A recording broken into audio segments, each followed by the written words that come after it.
not going to be able to come downstairs. Even if I need to, I'm going to be like, I'm scared. I can't. We're recording? I mean, it doesn't have to stay in the episode, but yeah, it's recording. Gotcha. It just started. Did I annoy you that I asked what you were doing? No. You seemed kind of like surprised that I would ask that. I just didn't know what you were laughing about. Oh, I gotcha. It was a funny question, but I don't want to say it because it's inappropriate. It was funny. So... That's going to fall. The eggs? Yeah. Are there eggs in it? No. Okay, thank God.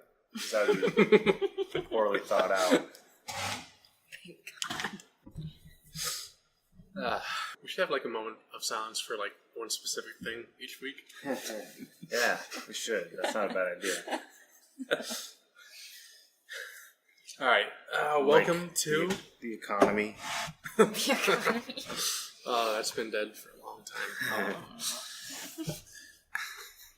So go on. Sorry, we interrupted.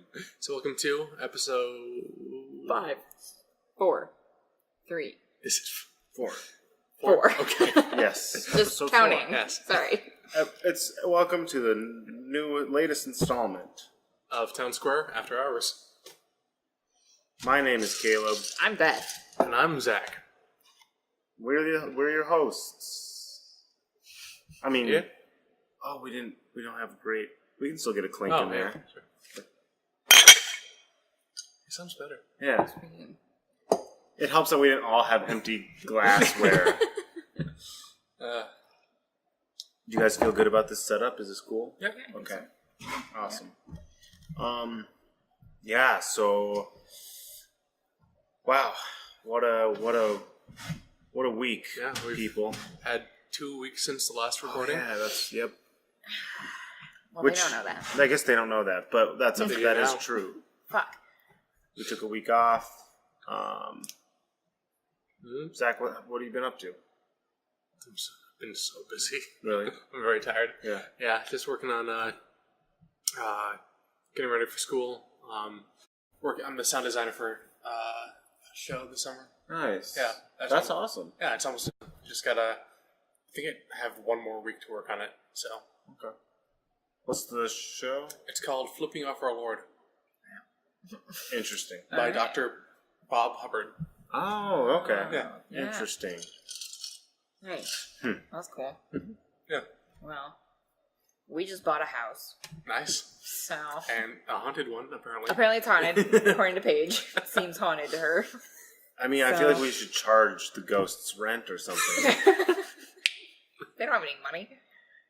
Ghost money. Ghost money. Yeah, boo bucks. Or Boo bucks. boo bucks. That's all I got. Okay. Yeah. I'm trying So to that's think. what we're doing. Nice. Yeah, we were I- cleaning today, so I'm we're a also- little bit lower energy. Yeah. Tired. You're also what? tired. I'm also tired. Yeah. Because he said he was tired.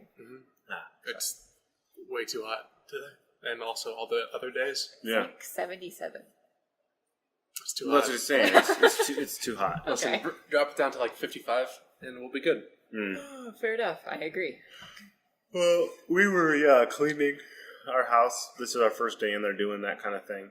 And it's warm and it's like cleaning's a lot of work, and I think we're all tired, so it's a little lower energy maybe, but I think that's okay. Yeah. Good things can still come out of that. Mm-hmm. But let's get right into the Sweet. segments. I just want to quick explain if that's cool. That like we're sort of gonna we're toying with kind of changing up ever so slightly the format, and kind of having recurring segments, I guess, as opposed to just like everyone bring a topic. So we're gonna try this out. There'll be certain segments that'll come and go over time, or maybe they'll take a week break, or maybe they'll take a longer break. Or maybe we'll just do one thing, an episode, like last week. Oh, yeah. 2 weeks ago. We just did the That's one. pretty cool. Yeah. So that was fun. Yeah. Yeah. Cool. But Also, me and Caleb talked about maybe we should explain why we're called Town Square After Hours. Have we not yet? I don't think we have. We never explained. Okay, well, we should probably do that. It's Yeah. a pretty big piece of why we're doing this. Right? Yeah. So I'm going to assume for now that you know of Town Square Coffee House in Orange City, Iowa. Coffee shop. It was once known as the Old Factory. And after a couple of years, we moved locations and chose to change the name to Town Square Coffee House and Kitchen. And we all work there. Mm-hmm. We've all worked there for various amounts of time. Beth is an assistant manager here. We all know and I assume quite like Steve Marr, one of the owners. The other co-owner of it, Deb Bishop, is Beth's mom. And Beth and I both like her and know her quite well. So we're recording. We're literally in Town Square right now. We're alone here. Yep. And we're all Town Square crew. Yep. Yeah. And I feel like that's kind, and then it's after hours, right? That's kind of self-explanatory. Yeah. We record.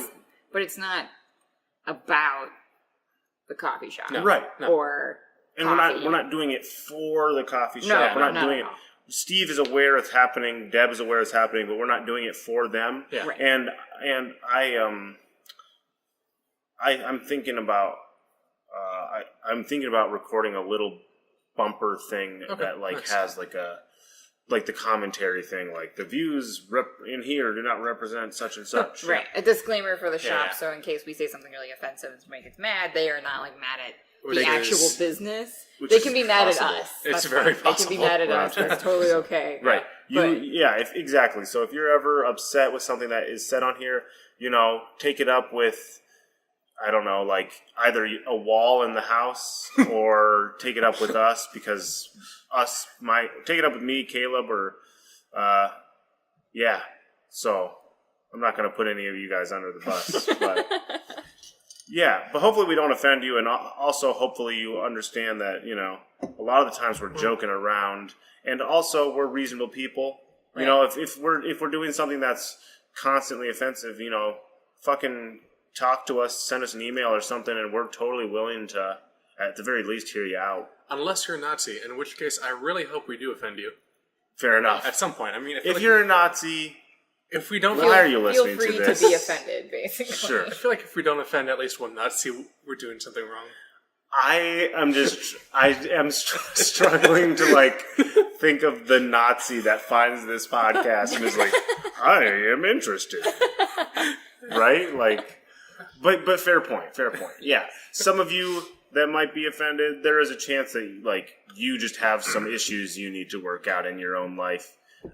Anyway, I'm glad you brought that up. But who wants to start?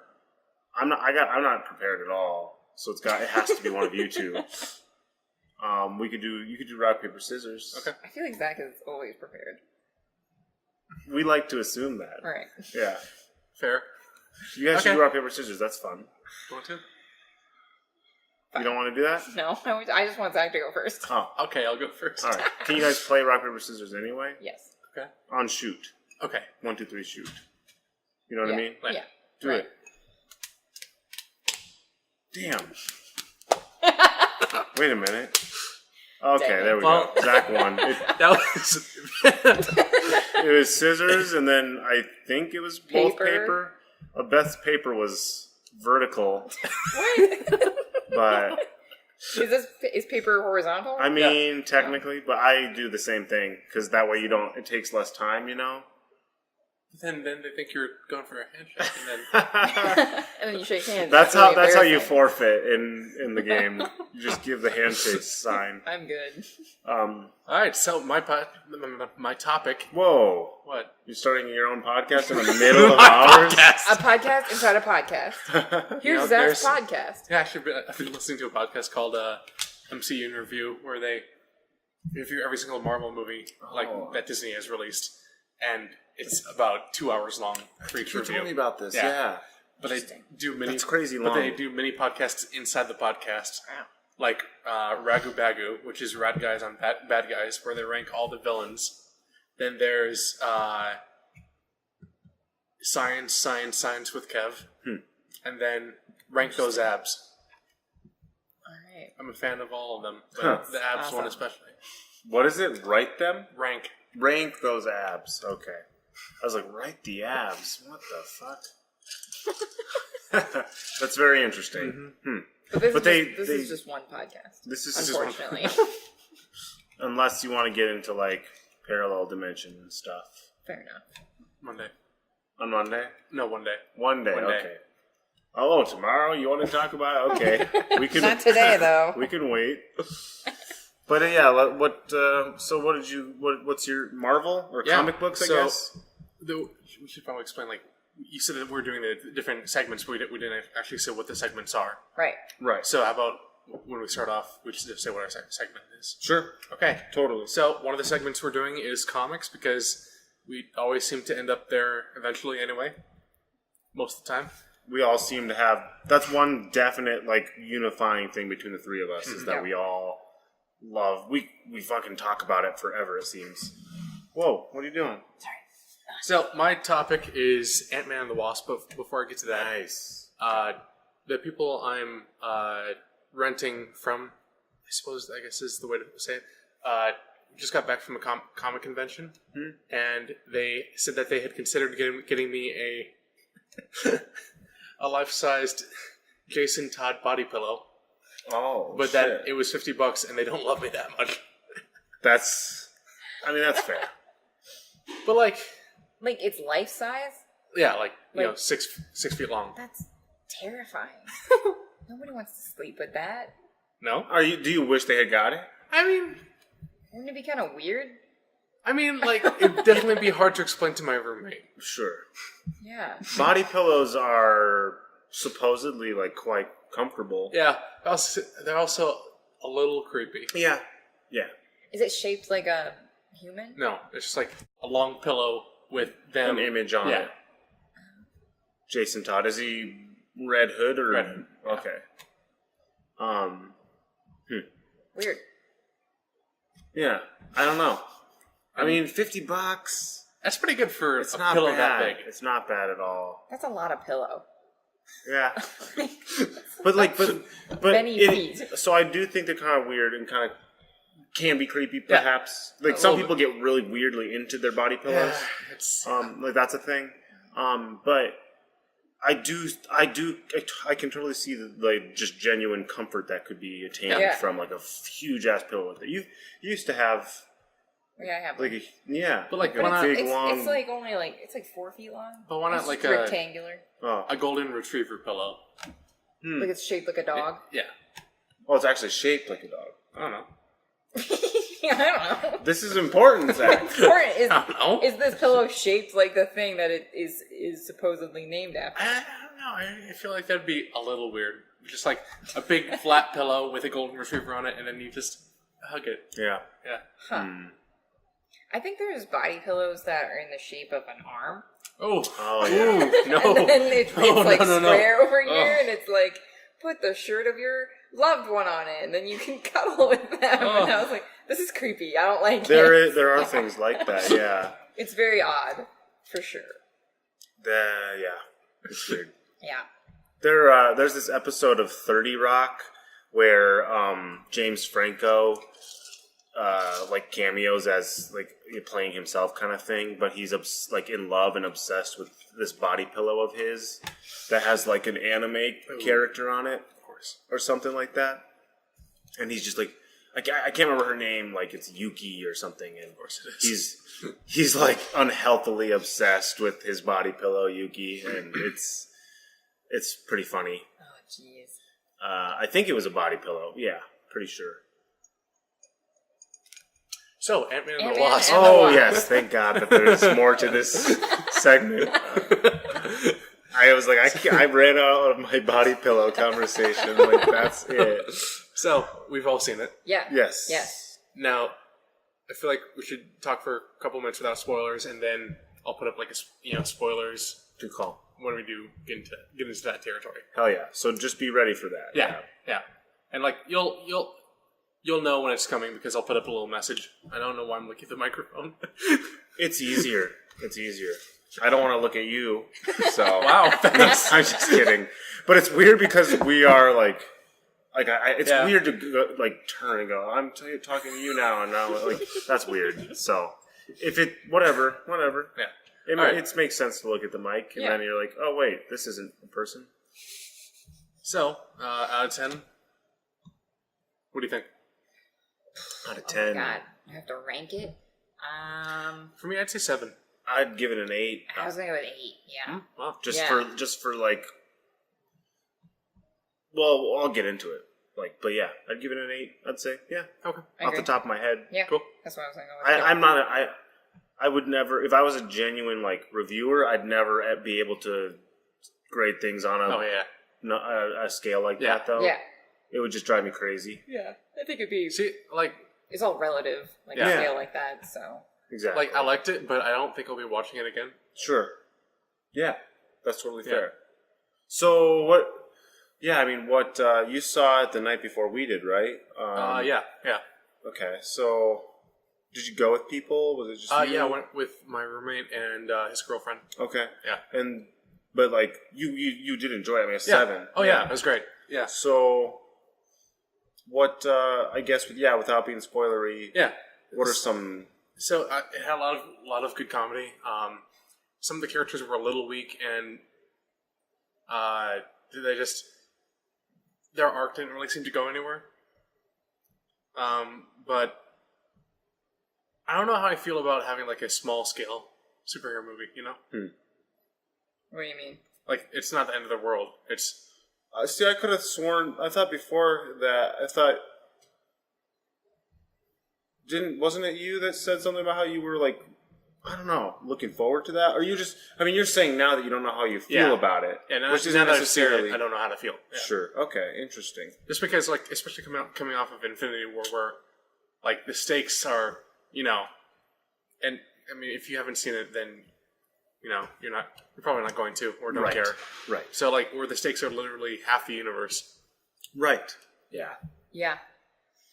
I mean, but I would, if you want to get kind of meta about it, it's very intentional that this movie has come out post Infinity War. Yeah. It's like Yeah. it's their way of going, hey, it's their way of starting to say like, don't worry, Yeah. obviously, like these movies are for fun. Yeah. And we're gonna keep you. Yeah, we're not like there's a gut punch by way of the ending of Infinity War, but obviously we want you to keep coming to our movies. Oh, yeah. So here's a nice lighthearted romp type Yeah. thing. Yeah. I mean, so for what it is, I really love it. Yeah. But I totally agree. Like, I mean, I was like, it's got a really simple plot, but like, I was actually struggling to like follow it because I didn't understand everyone's motivations and like, but I didn't. I also was just so I was like, I would have those thoughts and then like right away be like, but I also just don't care. Yeah. Because it's just fun and Yeah. I think it looks good. the And first Ant-Man came out. I mean, what? 3 years. 3 years ago. Yeah, I think. something like that. So, and I only saw that once. Mhm. So then this, like, especially after so many Marvel movies and Infinity War, I was like, what the fuck is going on with Ant-Man? What Yeah. was the first movie Yeah. about? Like, where is him and oh shit, what's the girl's name? That becomes the Wasp, or Yeah, what's her name? Hope. Hope. Yeah. There we Yeah, go. I was like, what's the relationship? Why is she so mad at him? What's Oh, going on? Yeah. Like, I mean, they kind of explained it. yeah, Yeah. they do. But I think right off the bat, I was like, Oh I yeah. guess I don't know really what Ant-Man is up to. So, yeah, I think it takes a little time to, like, get into remembering all these things. Yeah. Like, because Ant-Man he hasn't been in that many movies. Yeah. Like, he's just not as big as, you know, the Hulk or something. And you just don't know his story. Like, Yeah. you just don't know that. I mean, I don't know that much about Ant-Man. Hmm. Like, not like the Hulk, where you're like, fuck, I know what the Hulk is up to. Yeah. So, Remember when the Hulk disappeared for like 2 years in Marvel movies? Yeah. Which, like, the payoff for that is worth it. That was great. Yeah. But, yeah. Well, it's interesting because they don't actually have the licensing rights to make Hulk movies, like standalone movies. Really? Yeah. So Why? Well, Because they made the Incredible Hulk. Right. So Universal has the rights to produce that film. So it's up to Universal, I guess, to like create standalone Hulk movies. That explains a lot. Right. Yeah. So, but apparently, like Marvel has maintained or gotten back the rights or something where they can have him in team up movies. Okay. Basically. So it'll be a long time before Disney. Well, I mean, I don't know how long it'll be, but it's not anytime soon that we're getting a standalone Hulk movie. Yeah, which probably played part of a role in sending him off to space for a while, because it's like they can only do so much with him that they have to kind of just be like, we'll see you later, Hulk. Which is, I mean, I love that shit, to be honest with you. And they have so many characters at this point that they have to do shit like that. Yeah. You know? That Marvel owns the film rights to... I mean, Disney owns the film rights to 5,000 Marvel characters. Jeez. That's crazy. Sounds about right. That's insane. 5,000 upcoming Marvel movies. Oh my god. That's Damn. insane. I really want to, like, I mean, if you start to think about the future of Marvel movies, it's really interesting because it's like, what... Because there's a part of me that knows that, like, it can't last forever. Well, why not? Because, like, Marvel comics have been going pretty much nonstop since they got started. Yeah. So it's just a different medium. No, yeah, you're right. It costs more to produce, but it also makes more than...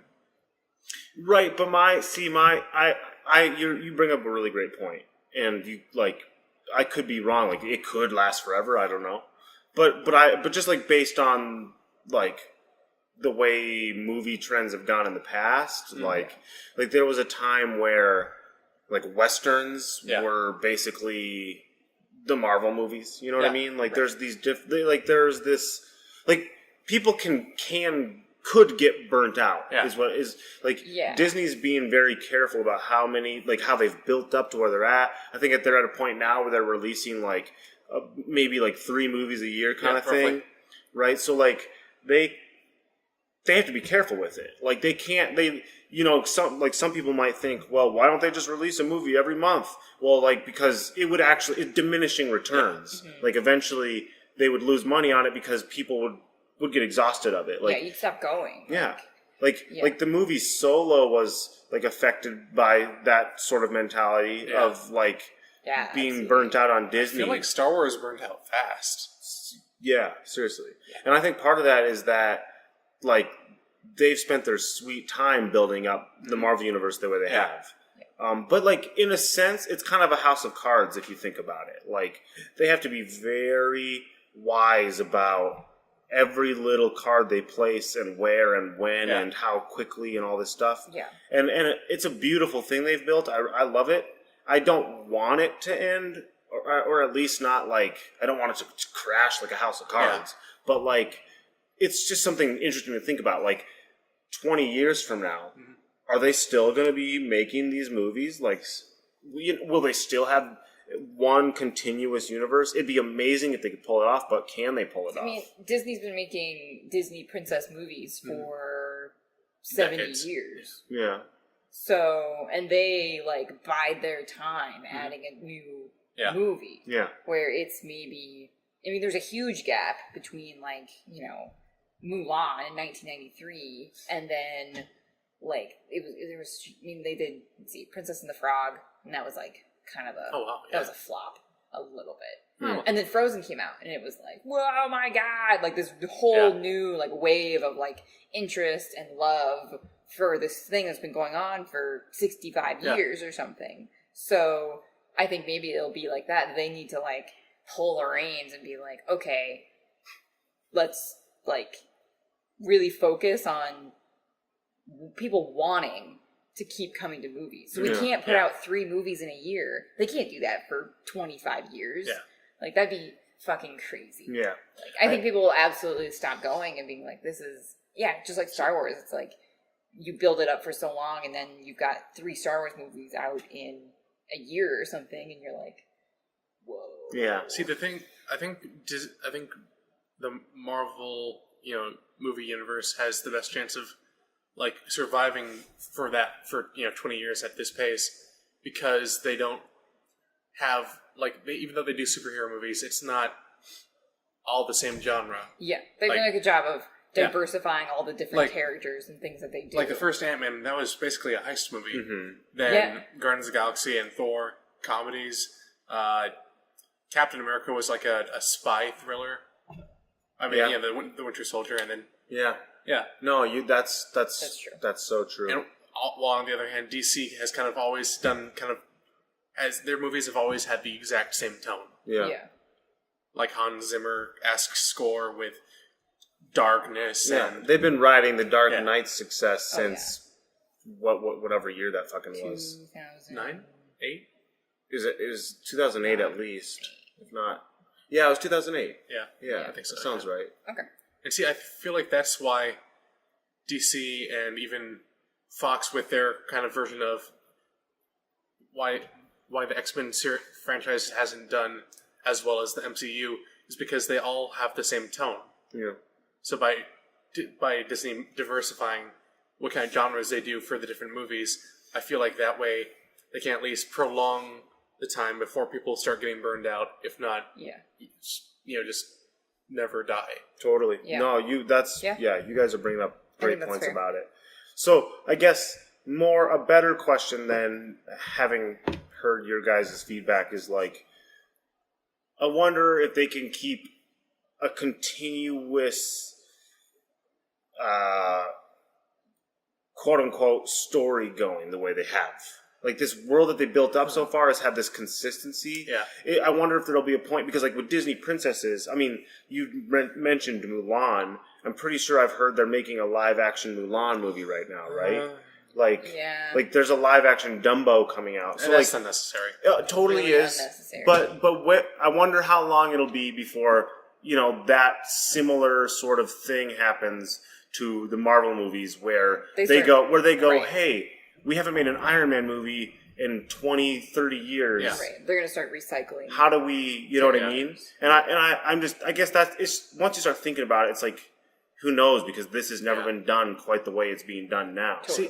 See, what I've heard before is that what people are thinking is going to happen eventually, like maybe after, if not the 4th Avengers movie, then maybe 2 or 3 years after that, that they're going to stop with one continuous storyline and then do kind of what if kind of scenarios, Yeah. Like, instead of trying to make sure that everything's in the same universe, you just kind of have different people do individual stories. Yeah. Yeah. Yeah, totally. I think that'd be cool. I think that'd be super cool. And it just, for them, it's freeing, It also frees up actors, because then that way you could have multiple actors play the same character and it wouldn't matter because it's not one continuous storyline. Right. Yep. Right. I would love if that's the future. And I do think that would sort of inject it with new life, and that's the future for them. Yeah. If they want if they want the Marvel franchise to never ever stop, I feel like that's the way they got to go about it. I think eventually, I feel like Marvel kind of made the whole idea of the cinematic universe their own, because most other franchises that have tried to do that have just bombed, failed at it. Yeah, you know that. They were trying to make King Kong Skull Island into. I think they're still trying. Are you serious? I think they still want to do that. Oh, just put it out. They also were doing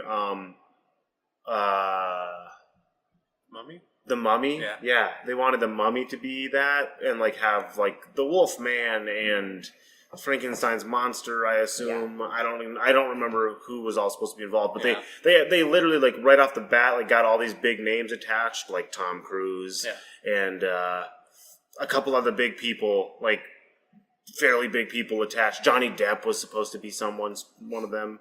And they before they'd even written these scripts or anything, they had Johnny Depp and stuff attached to because they're just oh well, we want what Marvel has. Well, see, Right. I listened to an interview with the Russo brothers, and they were asked to give DC some advice.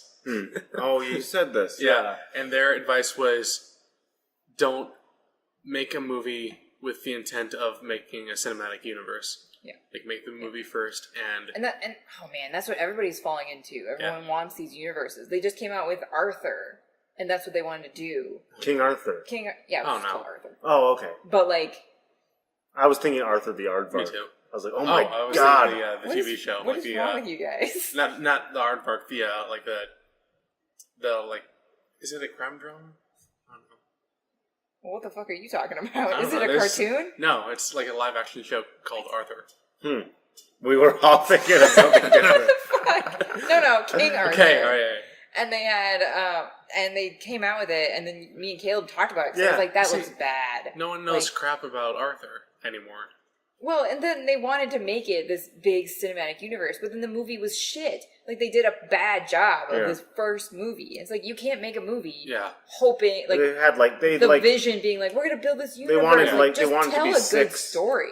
Six movies. Like, before the first movie had even come out, they were already like, this will be 6 movies at least. Like, they were, and then it bombed horribly. Nobody heard about it. The marketing for it was shit, and like it could have been, that movie could have been good, but like they literally, like, their focus was on the wrong thing, so they fucked it up. That's what the same thing with Justice League, like that.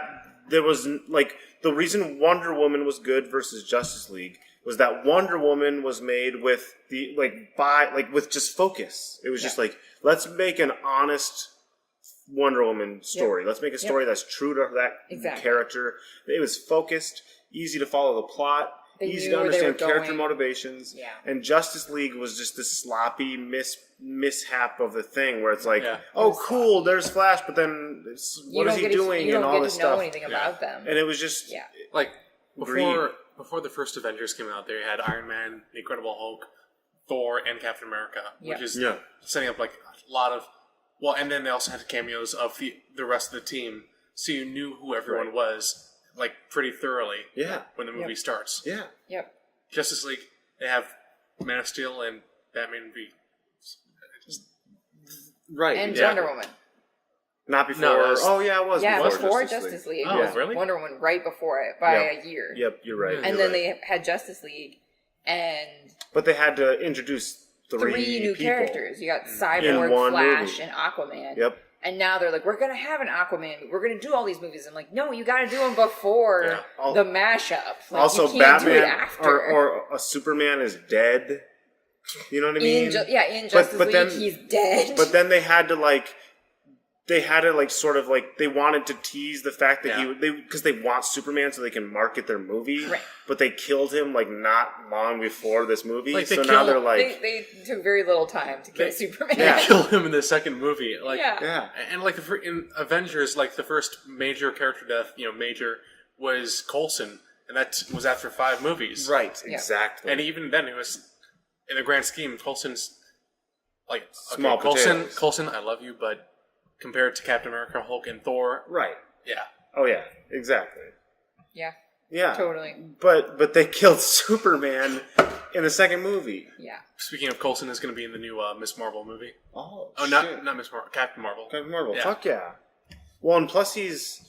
I haven't watched it, but S.H.I.E.L.D. I haven't seen the new season. I hear he might be dead again. Oh, so I don't know. Because they brought him back for that show. Yeah, they're just gonna keep killing him. But really like to kill him. When he was first written into Iron Man, he wasn't given a name because he was just supposed to be Asian. This guy. Yeah, that's funny. That's awesome. Yeah, and that's then really funny. He got popular enough to have his own TV series. That's funny. He's great. That's great. Speaking of Agents of S.H.I.E.L.D., one of the main characters is played by Ming-Na Wen, who played Mulan.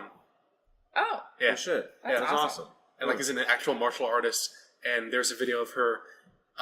She's built up the bone density in her hand that she can, using her fingers, strike through concrete. That's amazing. Yeah. That's so badass. Yeah. And she can kick. So in the video, Clark Gregg, who plays Coulson, was holding up a glass bottle, and she kicks it with enough focus and power that she is able to break off the neck from the rest of the bottle. That's awesome. Without shattering it. Yeah. That's crazy. My God. She scares me. That's awesome. That's amazing. Yeah. That's fucking awesome. That's incredible. Mulan does that. That's so cool. Yeah. They should get her for this live action movie they're apparently making. I wish they would. That'd be Yeah. cool. Man, We got somewhat sidetracked.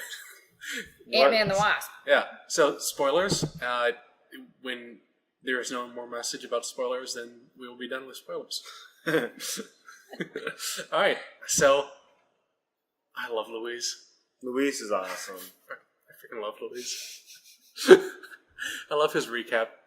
Yeah. Yeah, that was so funny. I think like Ant-Man, Scott, Paul Rudd, like fucking can deliver these like dry humor and like when in such a good way that and when he's like 3 feet tall. Oh my God. Yeah. Hilarious. That's amazing. My favorite part of that is actually the teacher that sees him, but then instantly is just like, whatever. He doesn't even give a shit. Like he kind of calls after him and just kind of like he fades out because he just stops caring. I fuck that touch on that. But like joke. that, he does not look right. Like even as a kid, as a child, no. Like you'd be like, what is wrong with this poor child? Like it's deformed or something. It'd have to be This poor deformed child looks so much like Paul Rudd. Like that's just. That was such a good awesome. Gag. Yeah, I loved that. The humor in the movie is on point. I really like the humor. Yeah. And the willingness to like poke fun at even like to almost to like get meta, like Dan Harmony almost even on some of the jokes, which for all I know he like touched up the script because I know he actually touched up the Doctor Strange script. Oh, nice. Added some humor to it. So for all I know, he did some of that for this too. But like, there's this one joke where it's near the end, and Ant-Man's chasing one of the antagonists, and then he's like, "How did he even have time to get a ticket?" Because the guy's sitting on a the ferry. boat. That joke is fucking that's awesome. great. Yeah. Like, that kind of stuff, like making fun of like comic book stuff. That's like, how do they even have time to do that? Is super like on the nose and really well Didn't done. they make a joke about how like it was almost impossible to get into the suit that quickly as they do? They probably did. Okay. Yeah. I don't remember now, but they probably did. The humor was great, and just the willingness. See, what's fun about this movie is that it doesn't take itself too seriously. Yeah, absolutely. And because my God, I mean, frankly, if they tried, it could be bad. You know what I mean? But it's Ant-Man. His powers are like instantly being able to shrink down or grow gigantic. Like that's such a fantastic idea. It's that amazing. you have to embrace the fantasy of it. You can't have Ant-Man and then take it too seriously. Yeah. It'd be so weird. Can you imagine like if they took Ant-Man and treated him with the same seriousness as like Man of Steel? Right. Yeah. It'd be like bad. This is like fucking dumb. Like you wouldn't be able to enjoy it. Like there's a reason why people make fun of Aquaman for talking to fish, but not Ant-Man for talking to literal ants. Right. Yeah. Yeah. Exactly. Aquaman is so serious. Yeah. He's so serious. Or at least now he is, yeah. Yeah.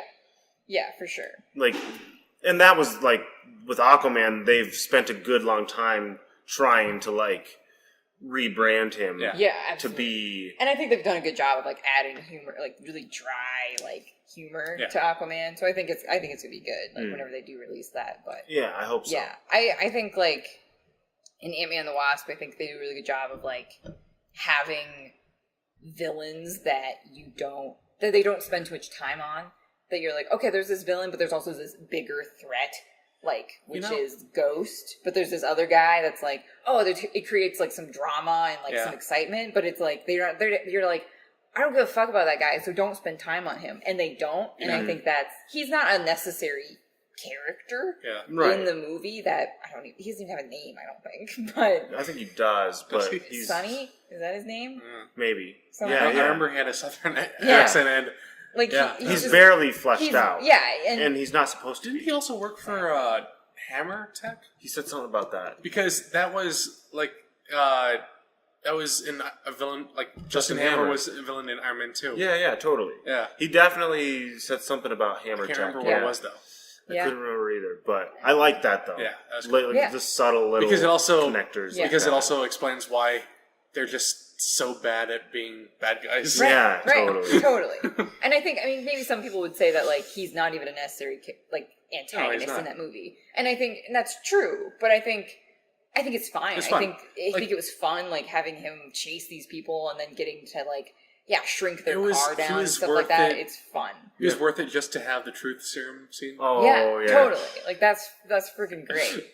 And you don't care what his motivation is. Like, he's just a bad guy. And you're like, I accept this. I'm fine with not knowing anything else about him. Yeah. Because he's not an interesting villain. The one thing that didn't really make sense to me was the whole government agency involvement. Because, like, this is happening presumably, like, around the same time as Infinity War. Right. Like, there's some part of it must be. Like, well, it's got to be before, because at the end. Right. But, like, why that whole agency is so concerned with Scott. While there's another, like, while aliens are invading again. Yeah. Unless there's, like, a hefty gap between that might be possible. This movie and then the bumper at the end. That'd be kind of the only thing that makes sense. That would be their justification. It would have to be at this point. Yes, that agent is, like, super gung-ho to get fucking Scott. He's like, I'm gonna get you. And you're like, dude, like, get a hobby or, like, do something else. He does get a hobby. That's right. Yeah. Don't you knock? Oh, and I loved his character. I loved his portrayal of that character. That was hilarious. What's his name? Park? What's his actor's name? Randall Park? I know, because he's like from one of my favorite shows, Fresh Off the Boat. Oh, okay. He's in all kinds of stuff now. Yeah. He's in Veep. He was also in The Interview, though. The Interview? Yes, that's right. Yeah. He's really good. He's so good. I like him a lot. Funny. He made a cameo in The Office, too. Yeah. That's right. That's right. Yeah. He was Jim. He's such a good comedian. He is so funny. I've seen him in, like, a random ass, like, 11-minute Adult Swim skit. He's great. Yeah.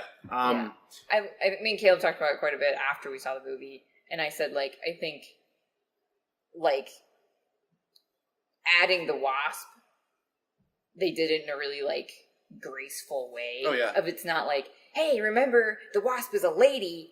Hey, we've got a lady here. Like, it wasn't, like, pandering that, like, look, she's a woman and she's badass. It was just like, well, of course she is. Like, it was just like, duh. They've also been setting that up, like, throughout the first movie. They've done such a good job of being like, she's going to be fucking awesome. Yeah. And it's not even a question that, like, she's going to, like, save Scott's ass or do something fucking epic. It's just like, oh, this is what's happening. Yeah. And it's not, like, that was some of my problem in Infinity War, that, like, there was just so much pandering to, like, their female superheroes and to the women audience. I was like, this is, like, almost, like, impossible to watch and take it seriously, because it's so, like, hey, there are women here. And you're like, okay, like, this is offensive. Yeah. And I think the Wasp was a really, like, nice, like, breath of fresh air for Marvel of, like, like, of course, it's not just Ant-Man 2, it's Ant-Man and the Wasp. Yeah. And she's awesome. And it feels good to, like, still get to see Scott's goofy antics, and he's still kind of a fuck-up. Yeah.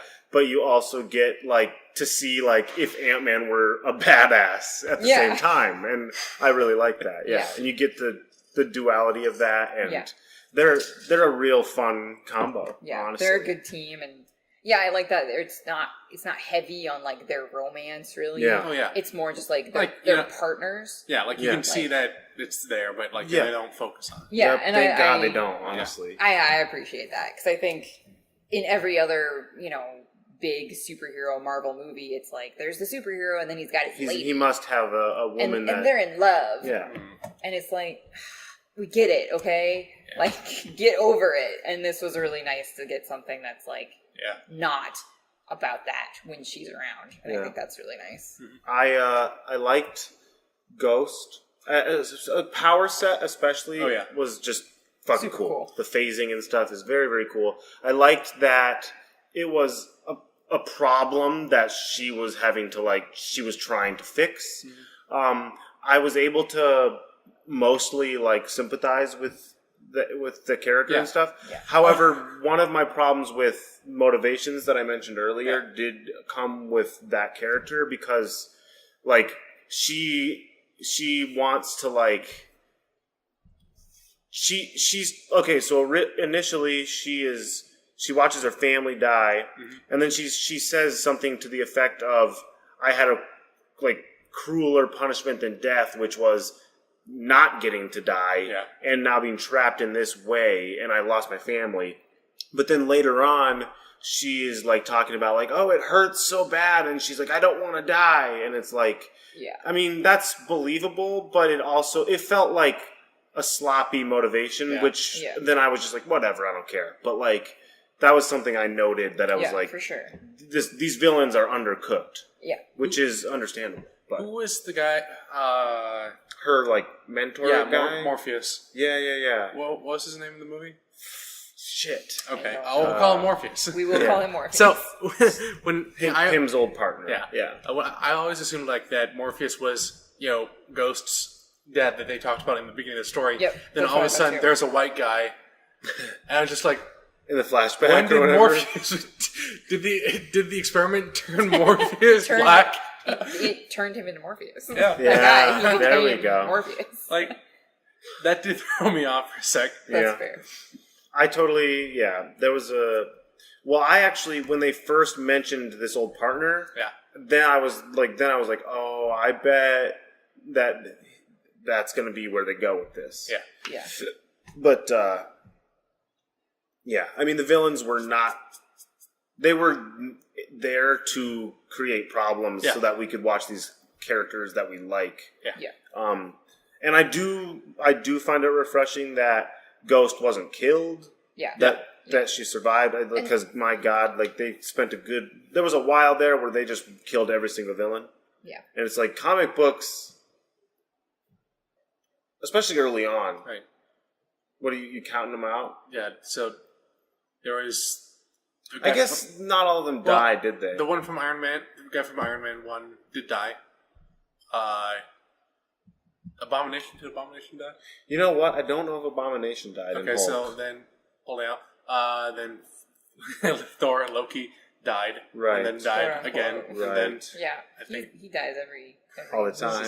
And I was thinking Red Skull died, but he didn't actually die. Yeah. Then Loki came up, and then the Winter Soldier, he's not dead. Yeah. Right. But I think part of what I was thinking is I was including like the earliest Spider-Man movies and stuff, and like where every villain is just vanquished at the end of it. Exactly. And this is like more interesting because like eventually like she could come back as like this other like kind of anti-hero. Yeah. Almost. In the comic books, that's what they do, right? Yeah. They constantly, these characters are coming back in new ways, and you know how like Doc Ock was actually like a really terrifying villain in Spider-Man 2? Yeah. Imagine Doc Ock in the MCU fighting, that version of Spider-Man, because Spider-Man is still a kid, and Doc Ock is freaking terrifying. Oh, I hope they do Doc Ock again. They have to.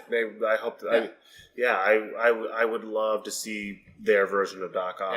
Absolutely. Yeah. I think because I mean early on, Dr. Octopus was Spider-Man's arch nemesis, and I would love them to sort of like reinstate him, so to speak, to that position, because they totally could.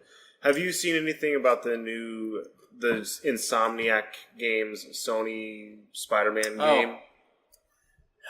It doesn't seem very interesting, honestly. I mean, I don't know if I'll ever get to play it or not, but like I've got a feeling that game is gonna kind of treat Doc Ock that way. I hope so. Like, kind of make him a super badass again kind of thing.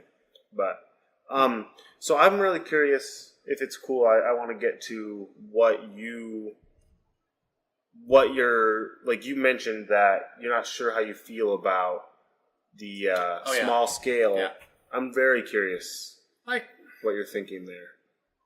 I don't know, I guess I've just gotten used to it's like this being like this huge like world-changing event causing the movie to happen. Because, like... Okay, so Iron Man, that was small-scale-ish. Same with Hulk, because it was more the villain wanting to take out just the hero, not anyone really else. Yeah. But then with Captain America, that kind of turned to like global scale. Then continued on with Avengers. Then pretty much everything after Captain America, it just all became like world-ending catastrophes. Yeah, or at least the potential to. Yeah. And then just kind of having this more personal vendetta thing. Like, because in Ant-Man and the Wasp, they were just trying to save Janet. Right. That was kind of the whole thing. Yeah. Yeah. And Janet was really the only person that would be lost if they failed. Right. Right. Yeah. And I guess you already kind of said this, but part of the odd feeling about it is that it's so close to Infinity War, which has just huge... Such consequences. Right. Yeah. Yeah. And that's a totally valid point. All I can say for sure is, for me, it's very refreshing to have the small scale thing. Yeah. Because you can't have every single fucking movie be like, oh, the world's going to end again. Like, you'll just become desensitized to that, you know? Like, a lot of people complained about Avengers 2 with Ultron, that it was too safe in how they dealt with... I mean, it was... Like, oh, yeah, like another potential world-ending thing. Also, the way to conclude this is to fight a shit ton of, like, goons. You know what I mean? Like, it's repetitive. And, like, what's awesome about Infinity War is that finally the villain actually succeeds. Yeah. So that's a plus. But, like, frankly, I do like the small scale of it, but it's weird following Infinity War. Yeah, for but sure. that credit scene, I'm not even going to say this, even though we could put a spoiler warning. But that scene in the credits, like that is such a fantastic way of instantly reminding you of Infinity War. Yeah, totally.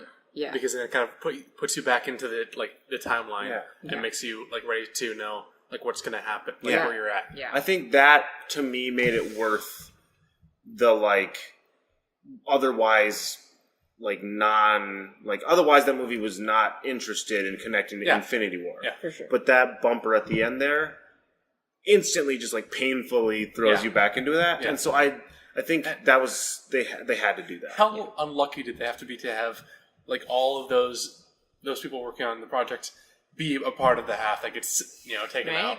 Totally, yeah.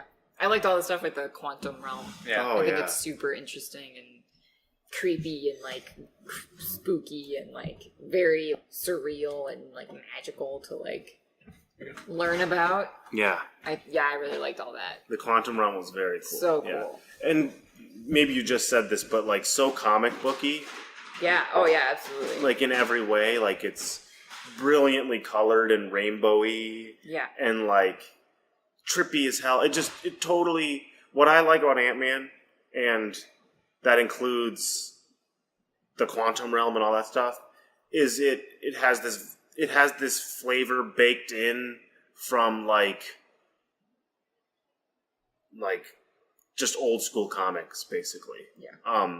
It has this fantastic sci-fi, science fantasy, really, like, flavor to it that I love. Yeah, science fantasy is totally a good term for it. Yeah. There's a joke in the movie of like, oh, do you just put quantum in front of everything? Yes, I love that. And that's exactly what they do. Yeah, that in the comics, what they would literally do is they would fucking put quantum in front of everything for the Ant-Man branch of the universe. Like, that's what they would do.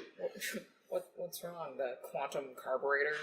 You can't just put a science word in front of a regular word, Morty. Yeah, exactly. And then it's like the warp drive battery or something like really weird. Yeah, it's like something to do with the miniverse type thing or whatever. Yeah. Step into the multiverse battery type thing. Yeah. I mean, it's like the Flash. Like, they explain everything away with the Speed Force, and that's how they just explain everything. anything that is a problem scientifically, they just explain it away the Speed Force. Speed Force. Like, how does he not, burn people alive kind of thing? You know what I mean? Like, how does he catch people? Because he'll, catch people that are about to, fall and die. How do they not just... And he'll... incinerate them. Right, and he'll catch them going at super speeds, and they're fine somehow. Right. And they just go, the Speed Force. Right. And it's a perfect comic booky way of excusing it. It is. And same for because if you think about it, if you want to be realistic, even if you had the technology to shrink down to this point where you could be in the quantum realm, how are they breathing? They're smaller than air molecules. They can't breathe. It's not possible. Yeah. And that's okay. He's blew Jack's mind. You have to. That's where you have to shut your brain off and stop worrying about it. Because technically, you could not breathe at that scale. Right. Yeah. So. Yeah, it's a very, very good point. Yeah, I'm gonna quick go to the bathroom. Does anyone want anything, Beth? I guess specifically. Are you gonna get something? I will. What are you gonna get? Get me a beer. Not that super sour one, and which one? Not the cider. Fair enough. Yeah, all right.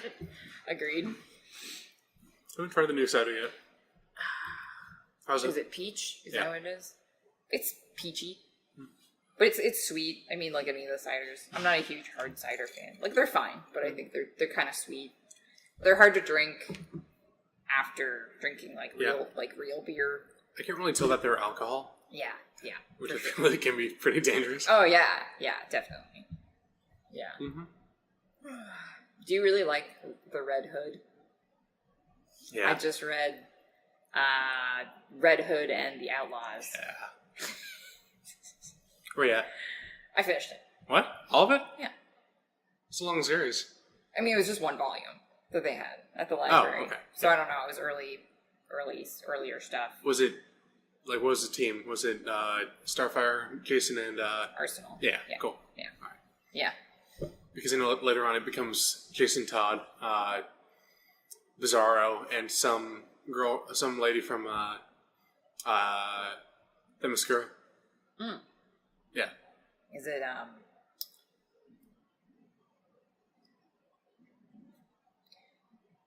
what's her name? Diana Troy? No. Yeah, I don't know who it is, though. She looks very violent, though. I mean, I feel like it's going to have to be... The Themyscirans are kind of known for the violence. I just finished Kingdom Come, and Caleb's going to read it next, because nice. It's fucking incredible. I think one of the best comics I've read so far. I'm almost done making the Red Hood helmet.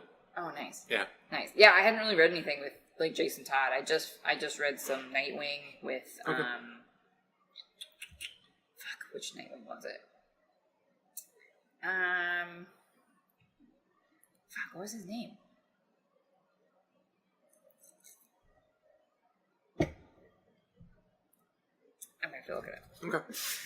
But yeah, one of my favorite all-time DC movies is Under the Red Hood. Or just kind of the whole story of Jason Todd dying and coming back. Yeah, that's interesting. Yeah. Because... Oh, Richard Grayson. That's who it was. Oh, yeah. And I mean, Nightwing is fine. I don't know. I don't have any problem with him necessarily. He's a bit of a Boy Scout for me. Yeah. I mean, it makes sense. I mean, he's just, different Robin, basically. That's all Robin is, too, is a fucking Boy Scout. I mean, he's a sidekick. Yeah. I mean, that's what Robin is. And Nightwing is kind of no, I'm my own man. And I'm shut up, Nightwing. But see, and even then, Dick Grayson from Teen Titans is not like him at all. No, not at all. Yeah. He's some mix of Jason Todd and Tim Drake. Yeah, I think, that's way, I don't know, more tolerable. I mean, it's also Teen Titans, so it's very, goofy. But I like that. I think reading Nightwing, it was just a little bit, a less cool Batman. Yeah. Like, he's still, like, kind of serious. Yeah, but, like in Under the Red Hood, he was voiced by Neil Patrick Harris, and that, like... Yeah, That's awesome. Yeah. That's funny. That's great. He was Batman if Batman was voiced by Neil Patrick Harris. That's awesome. See, that's fun. Like, that's fucking cool. But yeah. Yeah, I read The Red Hood, and I wasn't, like, terribly impressed with... It wasn't Red Hood. I was like, he was fine. I was like, I think he's interesting. I think I like the stuff with, like, him being, like, early on being, like, the Joker, basically. Like, that's really interesting. Like, so comic booky. And so, like, I'm so curious about that. Like, that's so cool. But then, like, everything with, like, Arsenal and, like, Starfire, I was like, this is, like, kind of just pandering to, like, men. Like, it's just, like, kind of gross and, like, it was just hard to read, I think. And I only finished it because I was like, well, I want to know what happens with, like, if they add more of, like, Starfire's, like, backstory. And I want to finish, like, the actual, like, what happens with Red Hood. I don't care about, like, there was, like, some other, like, weird, like, like, side things. I was like, I don't really care about that. Like, but, yeah, otherwise I'd never really read anything about Red Hood. But I was talking to Caleb about it, and I was like, he's super interesting. Like, he's, like, I don't know, kind of an anti-hero. He took a little bit. He took on the old persona of the guy who killed him. That's, like who does so that? Fucked up. Yeah. Like he took the old name of the man who murdered him. Right. He's just like, this is fine. like that's crazy. What? Jason Todd? Mm-hmm. Yeah. Yeah. Did you order the body pillow online or something? I didn't. Okay. Beth was on her phone for a little bit, so I don't know. Oh. I did. Did you? No. So you can we can share these or something. I don't know which one you might like or not. Which one's this? That's the Fruit Fight IPA. This is the dog one. Yeah, the brown ale. Ellie's brown ale. So, I feel like we covered comics pretty well. Yeah. Ant-Man is a fun... Ant-Man and the Wasp, very fun movie. Yes, it is. Great, shut off your mind. Great action movie. The technical computer work and all that stuff is brilliant. Like, when he's Giant Man or whatever, and he's out in the water and stuff, awesome. I found that to be kind of mind-blowing, how seamless that was, to be honest. Because it doesn't really seem out of place at all. No. It was. I was literally like trying to find, the line between it, but they blurred it perfectly, so to speak. Yeah. That I really like. I mean, the technology that we are seeing in movies is just wildly impressive. Yeah. Oh yeah. And is real fun. And that after credit scene is super exciting because we're now seeing the effects of Infinity War spreading out in a sense. And also, like, I have, some theories about the importance of Ant-Man being where he is when this goes down and stuff. Yeah. And, like, that's exciting. And you can't be on your phone while we're recording a podcast, Beth. I'm not going to tell Zach not to do it. I don't have that. I'm not close enough with Zach to...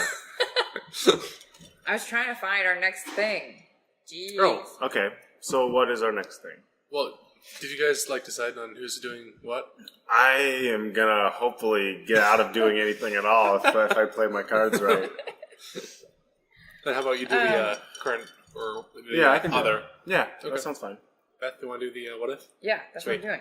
Oh, that's what I was planning on, and we don't have to do all three. And if there's something else we want to talk about, or if it's long enough, it's fine. Yeah. I mean, what are we at now? An hour? Do you mind touching the? Yeah. An hour. About an hour. Nice.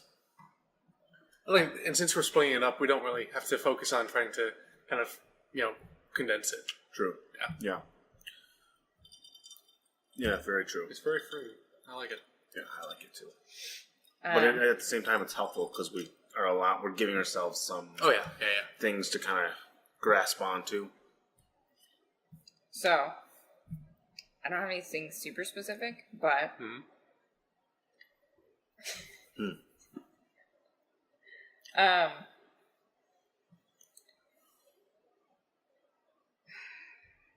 Where's the one? Oh, this is not looking good. You're not prepared at all. You're right. Well, I may as well take this time to prepare because apparently... All right, we'll be back in a bit. Feeling left out. You're feeling left out? Yeah. Everyone's on their phone, so I gotta be on mine. Take a 5-minute phone break. Yeah, it's fine. Who's gonna tell?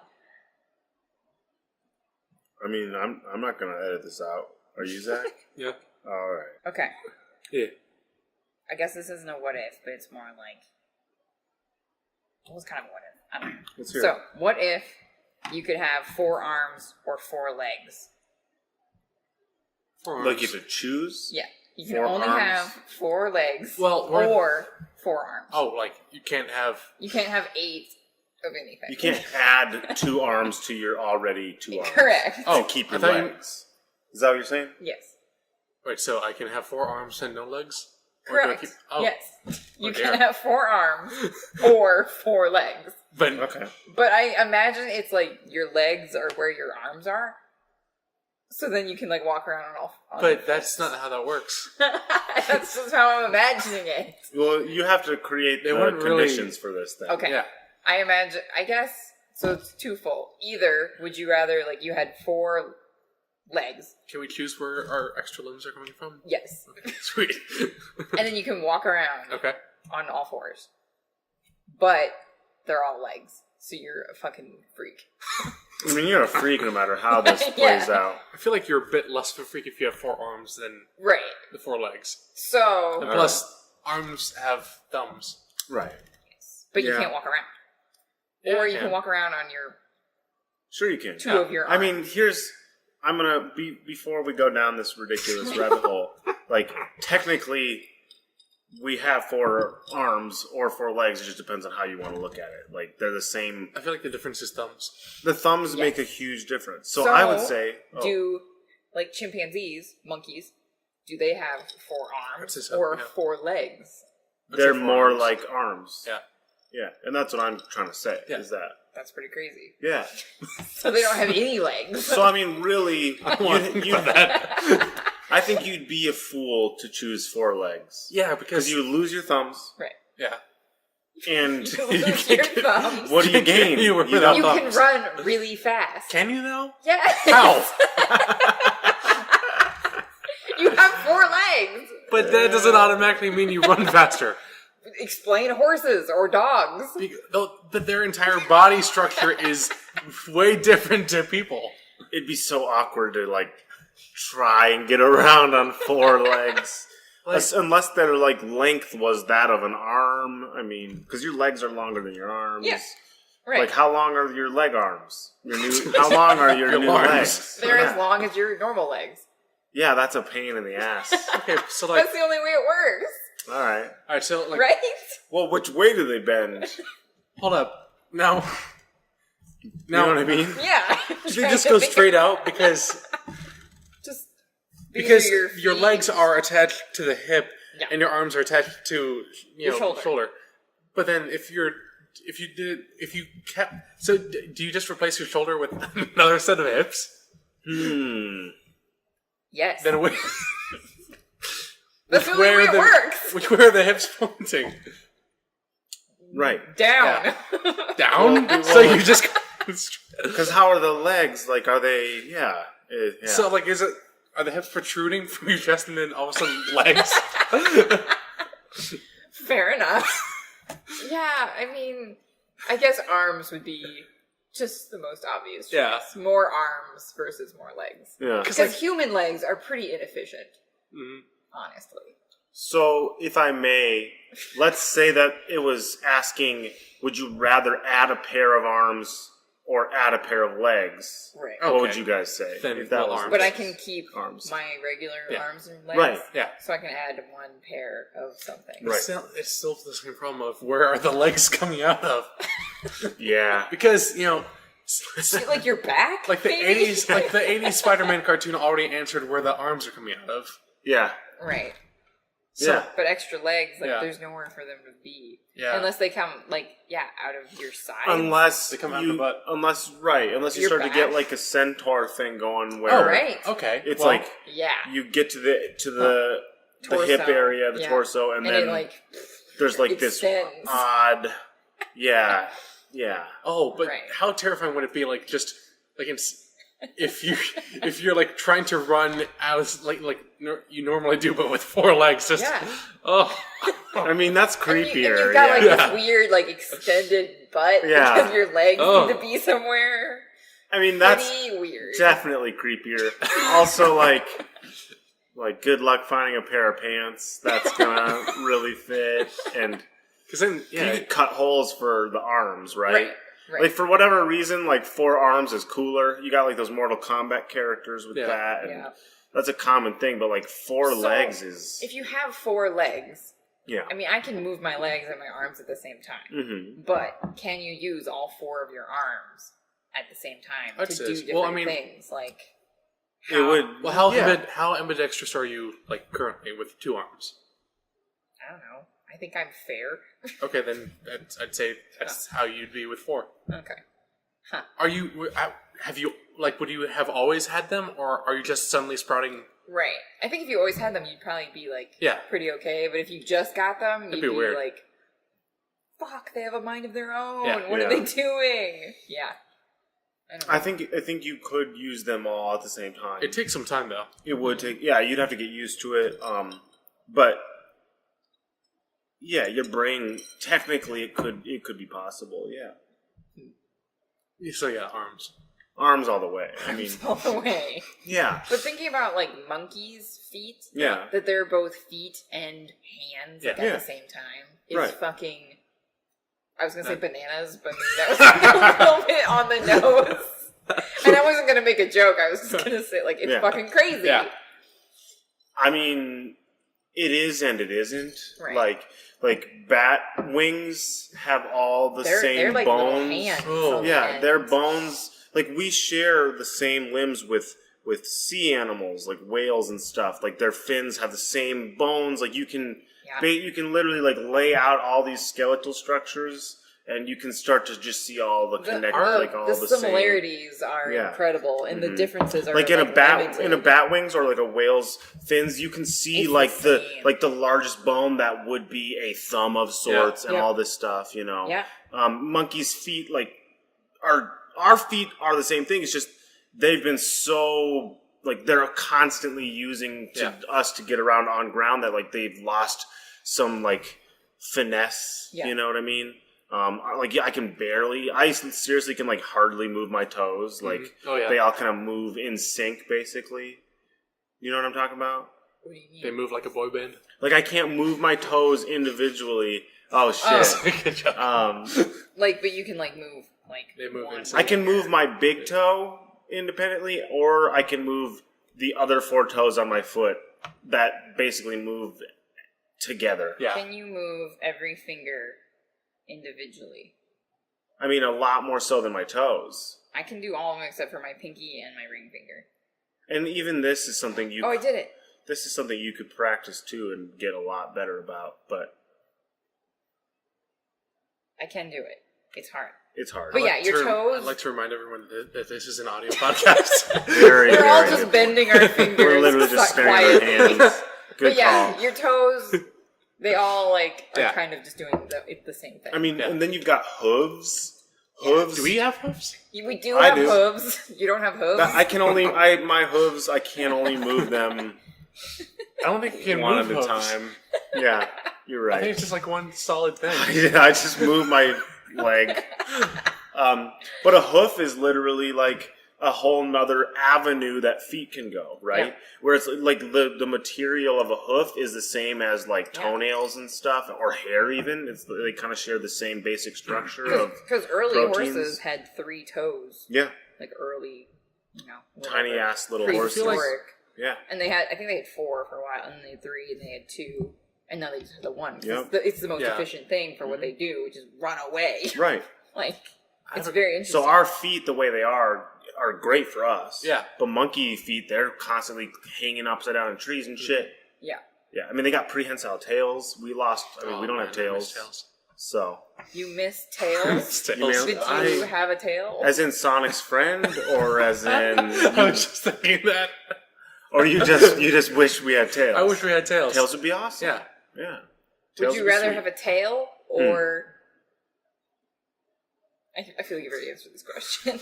I was gonna say like. Or more arms. Zach wants more arms.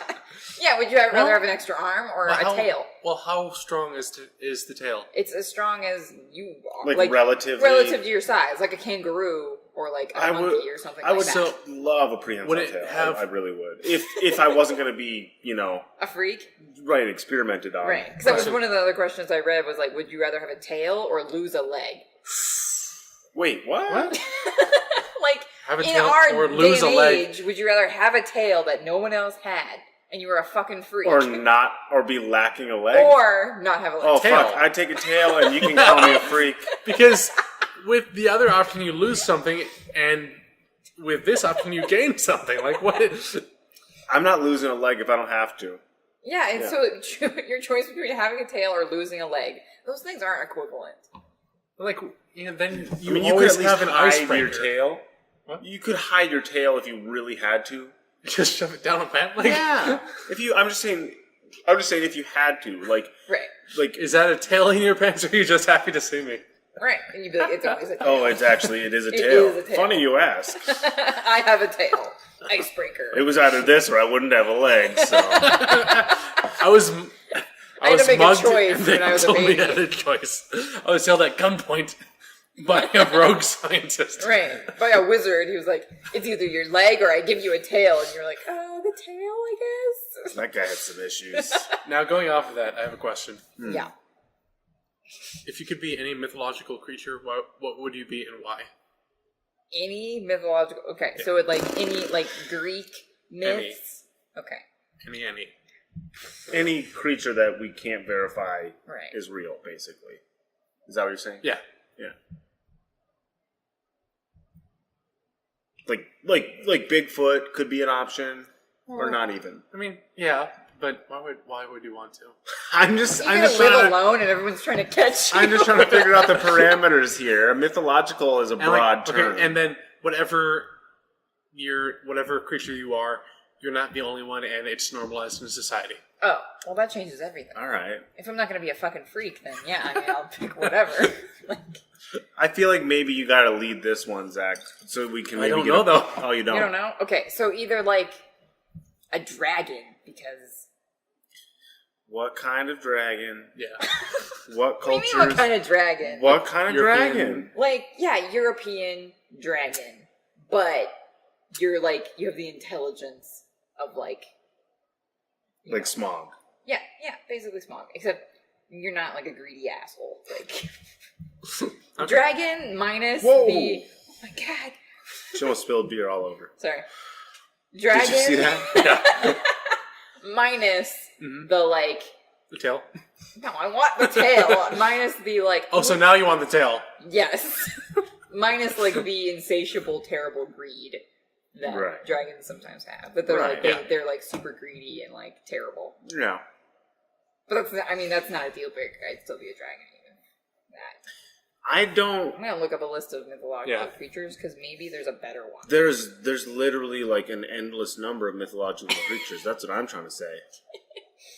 Nothing like spooky. Like I don't want to be like something that's terrifying. Yeah. Like a demon. I don't like a Japanese demon tree or something. A demon tree? Yeah, that's a thing. I mean, a dryad, one of there are like so many demon trees. Yeah, Ents are cool. Yeah. Can that qualify? See, that's what I'm asking. Yeah. Yeah, I mean, because Ents are based off, real shit, or mythological shit. I kind of want to be a changeling. Interesting. So like a shapeshifter. Shapeshifter. Yeah. Are you like a smallish child? What? No. Sometimes they steal children. Well, yeah, but then the changeling grows up in place of the child.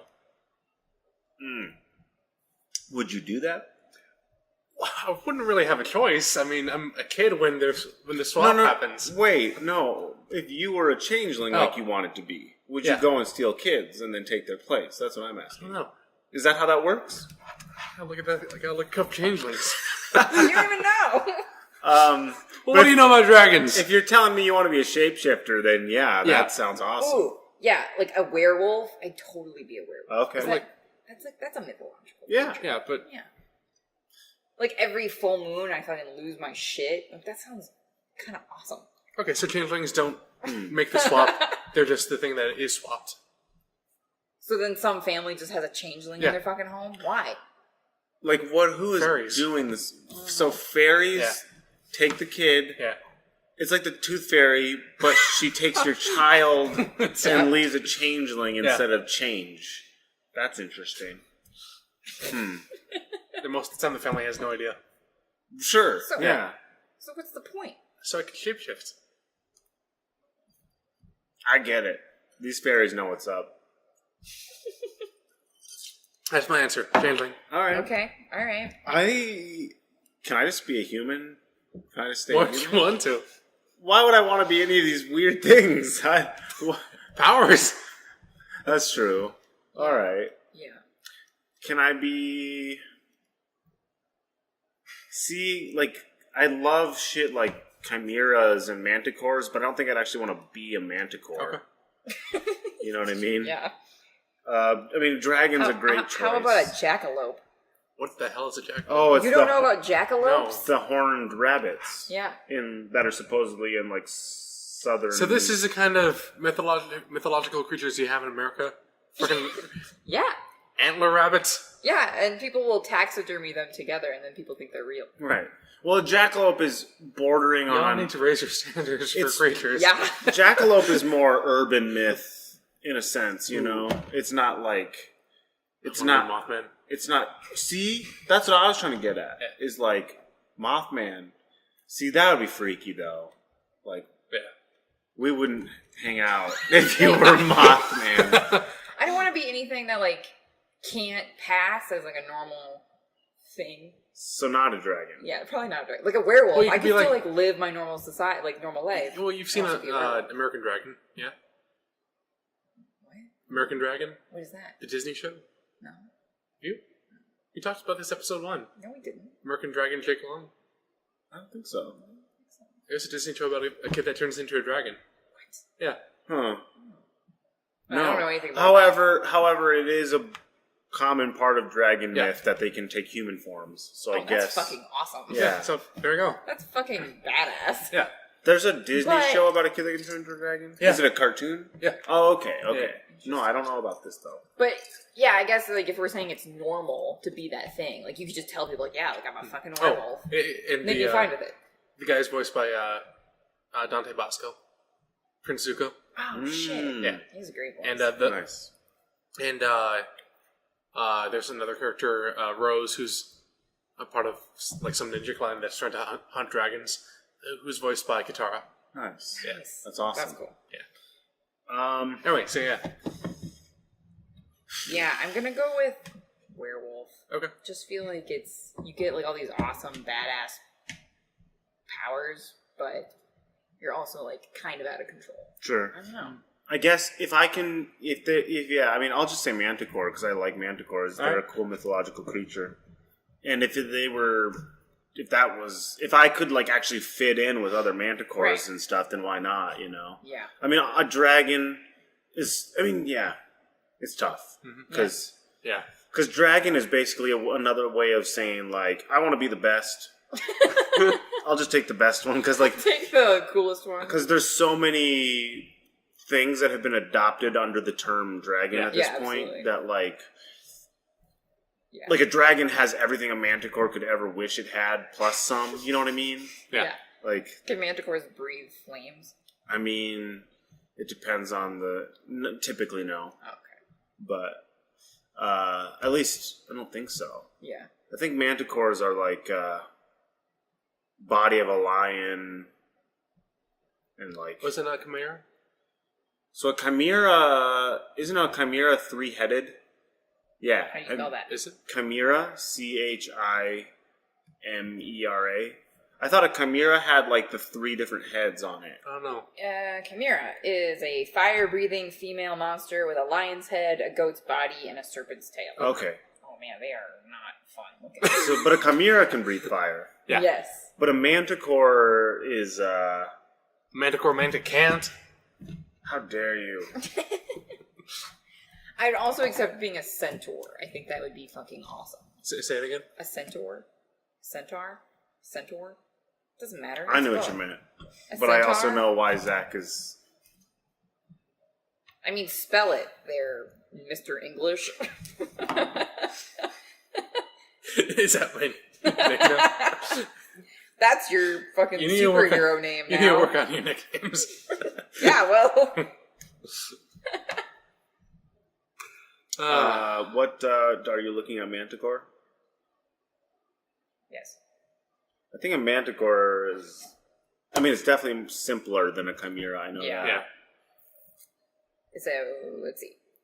Head of a human, body of a lion, tail of venomous spines similar to a porcupine's quills. That's pretty close. And then other depictions have it with a tail of a scorpion. Right. So, somewhat similar. Yeah. So, yeah. I'll be a Manticore. They're fucking weird. Yeah. They got a human's head on a big old lion body. Yeah. Do they tell riddles, or what are the ones that That's tell just riddles? Sphinx, That's a thing. typically, yeah. What's up with the human head, lion body? I don't know. going It's on? weird. That's like all over. I mean, I look at it this The way. ancient It's furries. I think it's you're talking about like going back to a time where oral tradition, like oral storytelling, was everything. Yeah. Like everything was communicated by way of stories and stuff, and then it transitioned into like people starting to like write things down and keep images, like drawing images and stuff. But like, you know, like the Manticore has like a tail of spines, and some people interpret it as a scorpion stinger. Yeah, like right. that just screams like an oral telling of something that then people would draw their interpretation of it, right? Yeah. So somebody'd be like, it has like a human's head and like a large body like a lion, and its tail it could sting a man. And then people draw, and like the interpretation of it, like, oh, it stings like spikes, or it stings like a scorpion stinger. Like, that's what I think. Oh, yeah, you know absolutely. what I mean? Yeah. Nice. Like there's like paintings, like old school medieval paintings of like dragons, and they'll be like small ass dragons, like on the road, like no bigger than a medium sized dog. Yeah. And like a knight is like fighting it, and it's like they're probably talking about a fucking snake or a lizard or some shit, right? Yeah. A Komodo dragon. There you go. Those are big ass lizards. crazy Also, big. they have venomous saliva, which damn. could get to be interpreted as fire, given like playing the telephone game with it. Right. Like there are cobras that can spit venom, right? Like I don't think it's that crazy to like start to see how they breathe fire starts to like come out of that kind of thing. Totally. You know? Sweet. Totally. Yeah. Especially if you've never seen one. Right. Well, also that you have to factor in the telephone game. Yeah. Like you've got Marco Polo is like returning and like talking about all these fantastical things he saw, and they're all real things. Yeah. But they're exaggerated and they sound fantastical, and without any context, you can only guess what he's getting at. Yeah. Also, like he talks about seeing unicorns in India, so there you go. Rhinos? Probably. Yeah. Yeah. Probably. Probably. There's this Those extinct. are some weird ass horses. Yeah, right. Yeah, but there's this extinct, like woolly rhinoceros species that would make sense that was probably what he was talking about. Yeah. Yep. Cool. But yeah. It's very interesting. So, Caleb, do you have something, or should we talk about ghosts? We can talk about ghosts since you guys wanted to. I don't have anything exactly topical. I saw that Trump is meeting with Putin in Helsinki. I saw that. I don't really necessarily want to talk about Trump a whole lot. Yeah. Agreed. But I did see that Trump was saying that the EU is a foe of ours right before he's going to talk to Putin. So that's always a scary thing. I cannot wait to move to Canada. Yeah. When are you heading up there? Do you want to come with us? Yeah. Can we come with you? Oh, yeah. As soon as we finish this up, we're heading out. So I'm down. Okay. Town Square After Hours will now be in Canada. Town Square after the apocalypse. Right. Yeah, I'm going to be heading out in 3 years. Okay. Cool. Perfect. 3 years. But let's talk about ghosts. I'd like to hear what you guys have to say about ghosts. Zach is always You two posting gotta on kinda lead Facebook this. about his scary ghost encounters. Well, see, You're having encounters. no. And you were maybe not going to talk about You're this. like, no, maybe I'm good. I don't need to talk about it. I could talk about my many encounters with ghosts. And you say, or we could talk about you something say topical. always posting. It was one post I that say people it's all kept. the time. It was one post that people kept commenting on. Fair So you enough. kept seeing it. Yeah. Yeah, that's actually. Yeah. Sorry. No, you're fine. You can keep your on this. Yeah, I feel like it's more than that. Maybe you just talk about it a lot. Ghosts. There is a recurring Okay. theme here of zombies and ghosts. Yeah. And I want to be the Mothman. I want to be a changeling that shapeshifts and steals children. No, fairies steal kids. I had nothing to do with this. I had nothing to do I with swear it. to God, it wasn't me. It was the fairies. I did nothing to these children. Like across the Yeah. shop, right? Like a little bit ago, the ice machine clicked. Oh, yeah. On. Yeah. And Zach was alerted. He was like, "Oh my god!" I was like, "It's okay. It's just the ice machine." Yeah, but Zach, I mean, you got a lot of issues. this is correct. It's the ghosts. See, now, I'm not just afraid of ghosts. I'm afraid of a lot of other things. Because, the bamboo stick that I sleep with, Yeah. Is that supposed to help? that won't do crap against the ghosts. Right. Yeah. I wondered why you chose Yeah, that. It's the ice machine. I know. All right. Okay. Last time, did we cover, did we actually say, what we think about ghosts or not, or whether I they... think maybe Kind of. brief, We talked- somewhat. We talked about, whether or not we thought ghosts existed. Okay. Yeah, And your answer was... I think we all agreed. Maybe, I don't know. Yeah, Yeah. I'm open to the idea, maybe, but I myself am generally extremely skeptical. Mm-hmm. Extremely. Yeah. Yeah. It's something that has scared me. As a kid, I was super afraid of ghosts. Yeah. But now as an adult, it makes me mad that people believe in that. Or I saw a ghost, and I'm like, I don't know. Yeah. So I'm mad that the ghosts don't give a shit about me. you haven't seen any? Right. Oh, you're mad about it? I haven't even seen one, in the distance. You know what I mean? Nobody sees how have I- ghosts really far away. Nobody ever sees ghosts, getting on a train, way down the way. But, okay, so You know what I mean? Yeah. it's not a ghost, per se, but I have been getting into Reddit stories, and that's a deep rabbit hole. Creepypastas, where the whole point is to share scary stories? Well, not... creepypastas are there's an understanding of that, but what you're reading did not actually happen. Right. But Reddit stories are more unless they say otherwise, this weird thing happened and they don't know what it is. Sure. But it could be this, it could be that. Right. Yeah. So Okay. this one Is story, it actually called Reddit Stories? Is that a subreddit no, or something? it's just Okay. across different subreddits. Okay. One was, I think this one was from Let's Not Meet Again subreddit, the subreddit. Okay. It's so this guy when he was a kid, about 7 years old, I think. He came he just saw this weird guy off in the distance who was whistling. And it was just two notes, one high, one low. I think it was.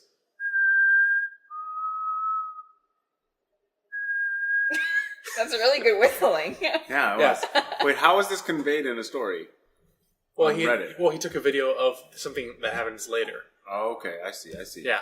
And so the guy just kind of looked at him and just stood there whistling those two notes over and over.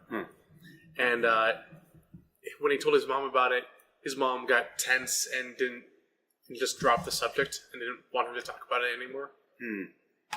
And so move on. Maybe she doesn't like whistling. Beth doesn't. I do not like whistling. She gets pissed when I whistle. She's also jealous of it. I also cannot whistle. So, yeah, it's probably jealousy. And so fast forward to, he's about 24, I believe. He's moved to an entirely different state across the country. How old was he when this happened? 7. Oh. Yeah. He's with his girlfriend on a lake. Sorry, that threw me off. on a lake. His girlfriend goes to the car to get something, I think, like drinks or something. Yeah. All of a sudden he sees... Jason Voorhees or something. Well, in the lake there's a canoer. And... Oh, God. All right. Yeah. Go on. The canoer keeps his distance, but... Canoe's away. No, canoe's closer, but like still to a pretty sizable distance. It just does the exact same notes over and over. That's creepy as hell. And he says, "Are you doing that whistling?" Like he's a videographer, so he has his video camera with him all the time. And you've seen these videos? Okay, it's interesting. Creepy. Yeah, go on. And so he says, "Are you doing that whistling? Stop it." He keeps on whistling. And starts paddling away. And it's just creepy because he goes and talks to his mom about it later, and it's his mom doesn't remember him bringing it up before or being tense and has no idea what it means. Yeah. But despite what she said, when he was 7. Yeah. So it's just super weird. That's weird. Do you guys want to see the video? No, I don't. I'll go show you the video. No, I don't want to. Okay. How many videos does he have that are part of this? 1. Okay. It's just the one on the lake. Now, it could be made up. I am leaning toward it being an elaborate storytelling kind of thing. Or, lots of people whistle. Yeah. And that's not that weird. Caleb whistles all the time. Yeah, and I also Much to your sit around in a canoe and creep people out. I'm pretty sure it's me in the video, to be honest. But yeah. I didn't realize that they were filming. And then you had to canoe away. Like, oh, fuck. Someone's watching me. Shit, they're ruining my special lake. But it's right off the bat, it's genuinely creepy. Mm-hmm. Yeah. And what's really nice about it is that it's simple. Yeah. Yeah. Like elaborate creepy things just instantly aren't as creepy because you're like, well, obviously that's like... Yeah. There's nothing about it that's like, oh shit, it's a ghost. It's not just malevolent. All you know is like unusual. It's all you can say is like, if this is a coincidence, it's a eerie goddamn coincidence. Yeah. You know what I mean? Mm-hmm. And that's what I think is selling this story. Maybe it's this guy's long lost father, and he's following him around. Whistling. So Zach is about to share this with me. Yeah, we'll be right back. I'm not gonna watch because I am easily spooked. Alright, it's just... I'll watch it. I just don't want to listen to it. Alright, on a lake. Here, bring up the brightness. And this is after the guy has started paddling away, so you can't really see him, but except for a vague outline. Mm-hmm. It's also pretty dark anyway, so... I hear that, yeah.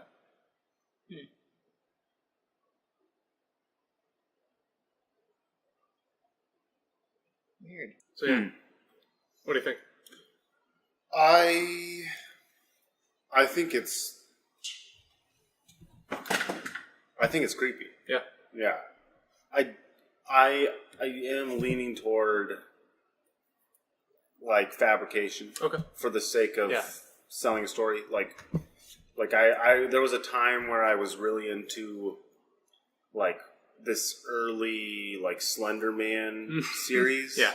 It was all, the story was told by way of these amateur YouTube videos. Uh-huh. And that sold the realism of it. Yeah. Because it was I'm a normal person filming this and I am documenting this because something is going on. Yeah. And then there was these constant segments to it, and it was brilliant. I thought it was brilliant. Yeah. And it was genuinely just creepy as hell. I never believed it because I didn't, but that didn't stop it from being creepy as hell. Yeah. And frankly, I thought it was genius. I thought the way they were telling this story was genius. Yeah. I feel like that's what he's tapping into there. Okay. But I don't know. I mean, part of me doesn't want to know because I love the mystery of it, you know? Like, I love the mystery of it. Yeah. But especially with not more to go on, it's just so hard to say. Yeah. And like, you know, the internet's so difficult to like navigate through as far as trust what you can trust or not. Like, and normally I would just write it off, except like for these kind of stories, like especially on Reddit, there seems to be like a kind of like an honor system that people go by. Sure. It's just like an unspoken rule that if you don't make it blatantly clear that it's, you know, a made up story, then sure. Yeah. But that's the problem. Yeah. And that's the one flaw with honor systems, which typically are great. Like I believe in the idea at least. But the problem is there is going to be somebody that goes, oh well shit, you're a bunch of suckers. Yeah. Totally. Yeah. So but that's the fun of it. I don't want to know the truth, to be honest. Like, I think it's much more interesting. And that's why it could literally be both. I mean, it's fucking Schrodinger's cat. It's like, until you can verify it both is and is not. Yeah. Right. And I like that. And there's like kind of another story that was kind of along this vein. That was, this guy kept seeing Post-it notes, like with little messages, like popping up around his house. And he, like at first he just wrote it off as like he was making them, but didn't remember them. Okay. Then after a while, like they started getting weird. And so he set up a webcam in like to tape what was going on in his house. But when he checked it later, all the footage was deleted. Yeah, that's creepy. But then someone on Reddit commented saying that he should check the carbon monoxide levels in his house. And it turns out he was suffering from carbon monoxide poisoning, and that's why he was like he was losing those memories. Wow. Yeah. Oh my god. Yeah. That's incredible. Yeah. That's like just so the whole thing. interesting. Like, yeah. Wow. And if like someone hadn't said that, then he probably would be dead. Yeah. See, and that's really interesting. What I that kind of gets me to the point I was hoping to make, but I was afraid I wouldn't be able to make. Yeah. But like, I do believe in ghosts. I do believe in Bigfoot. Mm-hmm. I do believe that there is creepy, inexplicable shit that goes on in the world. Yeah. Excuse me. But I think there's always, like, objectively, technically, like, a reasonable enough explanation. Yeah. Yeah. Like, that is a terrifying story. Yeah. And then you realize, like, there's a gas leak and your brain is suffering. Yeah. Wow. Like, yeah, I do believe that people have seen things that they went, like, there is, like, a giant, furry, man-like thing walking around in the woods. I can't explain it. Yeah. I don't doubt for a second that there is a certain truth to that. Yeah. I like the whole thing with the clowns. Like, what was it, 2 years ago? Yeah. Like, I'm sure, like, most of them were, like, some kind of just, you know, copycats. Right. Trying to, you know. Oh, yeah. They thought it'd be funny. Get attention. Yeah. Yeah. But I'm sure that there's, like, some percentage weirdo that's just, out like, there. Yeah. There are people that, like, will literally, like, walk around in bodysuits because they feel most comfortable that way. Yeah. It's not that hard of a leap to think there's somebody that is like, I enjoy being dressed up in a full clown suit. Yeah. There's like, not long before, but before that whole clown thing started happening, there was like a notable, like one particular clown somewhere, I can't remember where, that was like notable on the internet at least. Oh, yeah. He was a clown that was like an actual murderer. Well, there or you go. About someone else. I don't know. All I know is that there was like, I remember seeing these creepy ass pictures, like even before that 2 years ago thing of this particular clown that was just like consistently hanging out in a clown suit and like, I know what you're thinking of. You're thinking of shit. What's that serial killer? Yeah, what's his name? He would dress up the as Joker. The Joker. No, he was. Yeah, he would like kill children and stuff. Fuck. Yeah, Oh my god. I can't remember the name. But like, he was the thing that was defining about him was that so most clowns, like, their makeup is designed to be happy and cheerful, so they don't have any like sharp edges. Like all their makeup is kind of circular and soft. All circular. Yeah. But for him, like for the smile and the eye makeup, it like was kind of crescent shaped, like so it had points. Oh. Interesting. Yeah.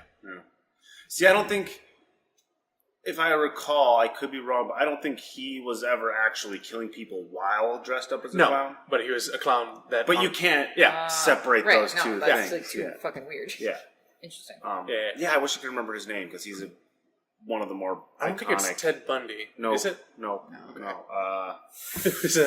Yeah. It doesn't matter, I guess. But there was a theater camp that was here last week that I just kind of hung out with because, I went to see my professors and I tagged along with the group to Blue Bunny in Lamar's, and on the way back, the campers were playing Serial Killer Guess Who. Oh, Guess Who? Like well, like not with like a board, but like they would like give clues, and whoever guessed who it was first, won. Okay. Yeah. Interesting. Yeah. But they were using actual serial killers. Yeah. Yeah, I mean, and there you go, like serial killers, like that's some creepy ass shit. And like some of them, like, I mean, what was it, the like Son of Sam thing? Yeah. Like, there was a time where like he stuck with this story for a while that like he claimed the neighbor's dog told him to do it, and of course later on, like that story has kind of like come into under scrutiny and stuff. But, like, one way or another, like, something's deranged about this person, And I think you look at the combination... I mean, life is crazy. Yeah. Life is crazy. So, ghosts have existed across... They bridge the gap between cultures and time and all this stuff. Like, people have had ghost stories forever. So, there's something to it. I don't know what it is. If there's even one explanation, I don't know. I don't necessarily believe that, like, white, like, spooky people float around and go, oh, I'm a ghost. They do. They're called the KKK. Right. There you go. Exactly.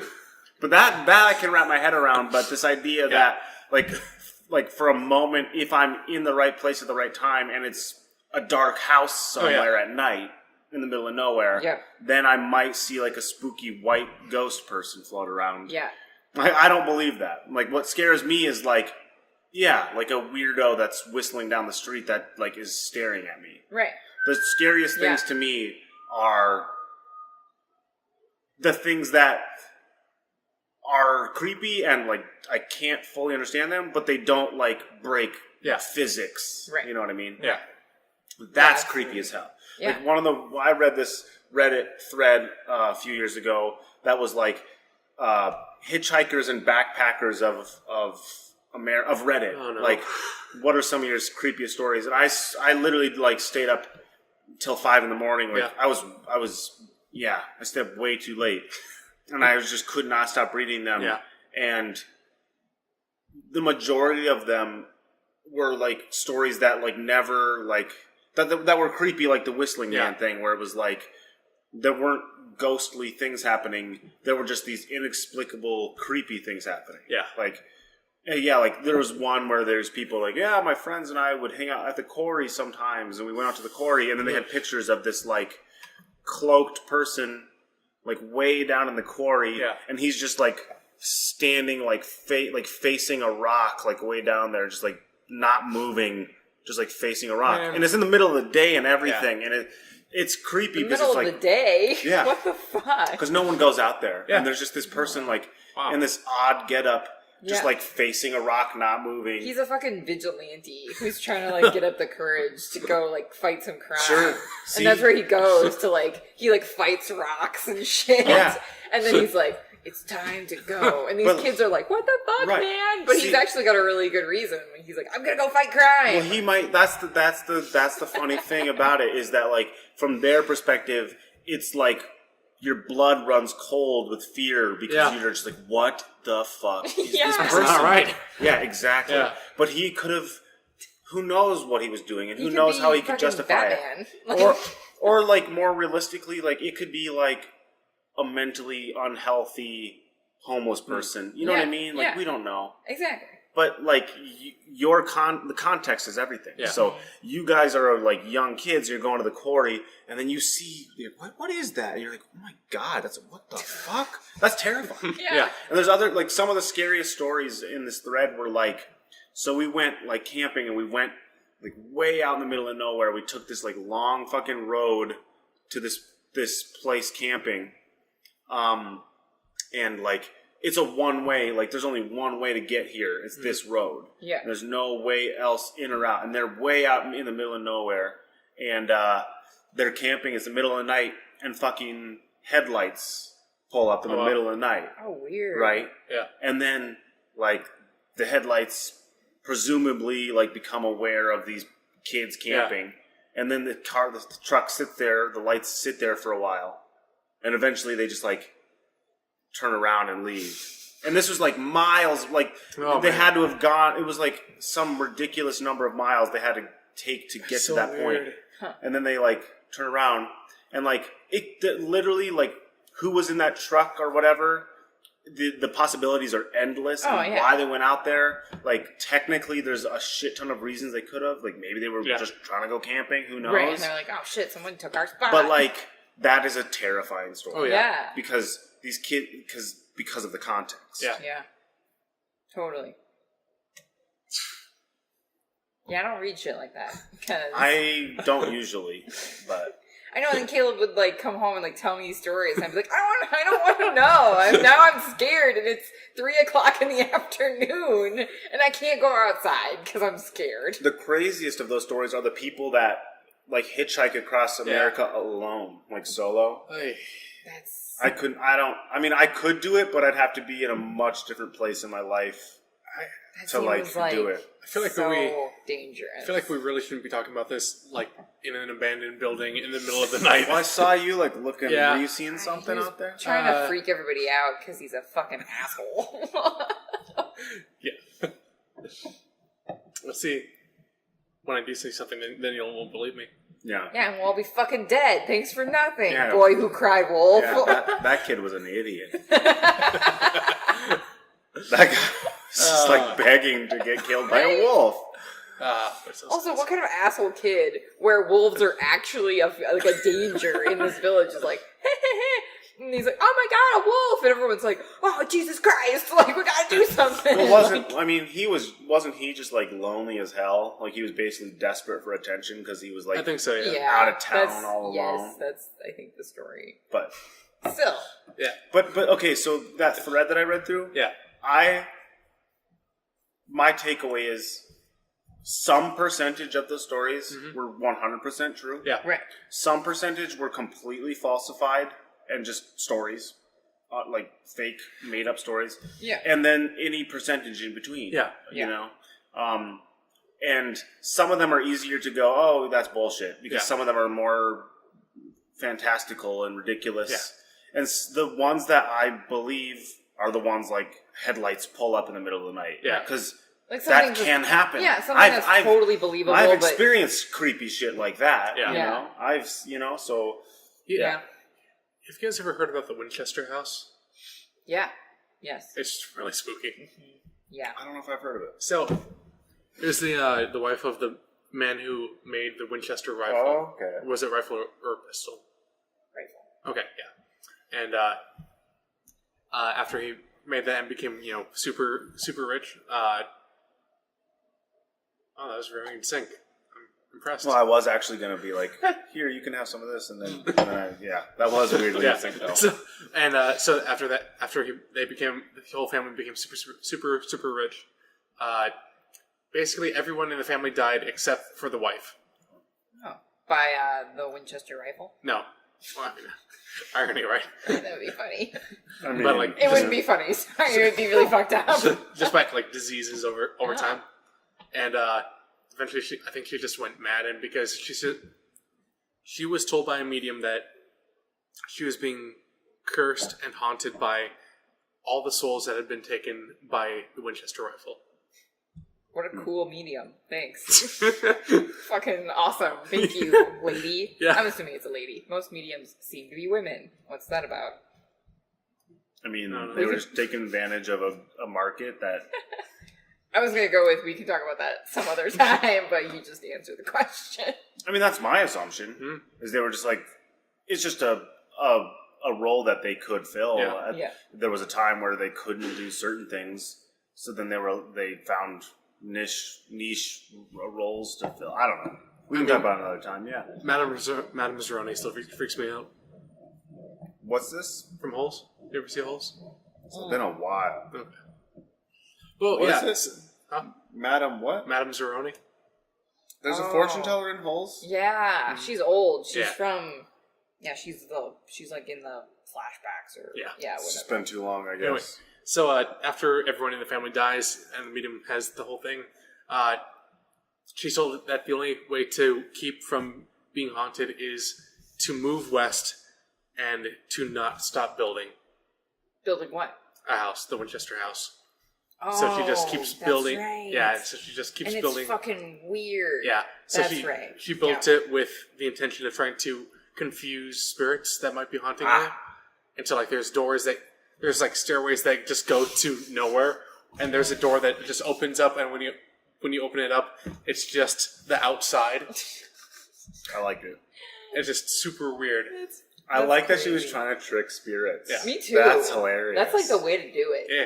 Like just like a sign that just says this way, and then she's hiding the other way. I mean, it's also like it's kind of like the new Halloween movie that's coming out. Have you seen the trailer? Like they showed the original lady from the original Halloween movie. Yeah. The survivor basically lives lives her life normally, but while she's living her life, she's also preparing. Oh shit, we talked about this. We did. Did we? Yeah. She's preparing for the return of... That's crazy. Yeah. See, and that's a cool... Yeah. I like that. Yeah. She's home aloneing her house, but for... Yeah. For, Ghosts? That's a good way to put it. Yeah, right? Yeah. But for, fucking... Home aloneing her house. A serial killer? Jason. Is it Jason? Yeah. Yeah. Just fucking go to the prison and fucking shoot that motherfucker. I don't think they would allow that. Oh, he can't die. He's been to hell and stuff. Yeah. Fuck. Jason goes to hell in one of the movies. He's in prison. Yeah, a prison can hold him, but hell literally cannot. He's been to hell. That's all I'm saying. He makes no sense. Yeah, Jason makes zero sense. He can't be killed. So what's her plan? I mean, I don't know. If I remember correctly, like the one thing I remember reading about this movie was that it's a sequel that ignores like all the other sequels kind of thing. Do you know what I mean? Yeah. So it's a sequel to the first movie and that's it. That'd be cool. Yeah. Which makes sense. But even in the first movie, like the whole thing, like he can't die.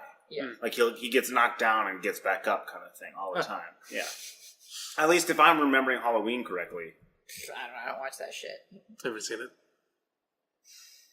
I don't like being fucking scared. I mean, if there's any horror movies that are worth watching, it's old school ones like that. But yeah, there's creepy shit that happens. Yeah. There are people that dress up as clowns and lure children into the homes, and there's real, genuine creepy shit that goes on. Yeah, and there are people that wear kabuki masks in abandoned theaters. Yep. Yeah, exactly. Zach. It's just Zach. He's the only one that does that. Only him. I mean, there's schizophrenia. Yeah. People hear voices. Yeah.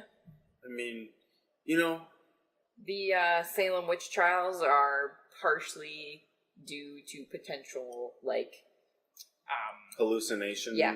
In, like the area that it was in, they've tested the crops and different ground dirt samples and stuff like that, and there's it's the perfect storm to create basically fermented crops that potentially in this certain, I can't remember all the things, but basically it created everybody was eating this thing that was making them fucking trip balls, and so they were, whatever that meant in that time, super religious, super misogynistic. Yeah, super misogynistic, super, you know, like everyone's just trying to fucking survive. There's diseases going around. There's, you know, people starving. There's all these things happening. And you're like, the trigger is witches. Yeah.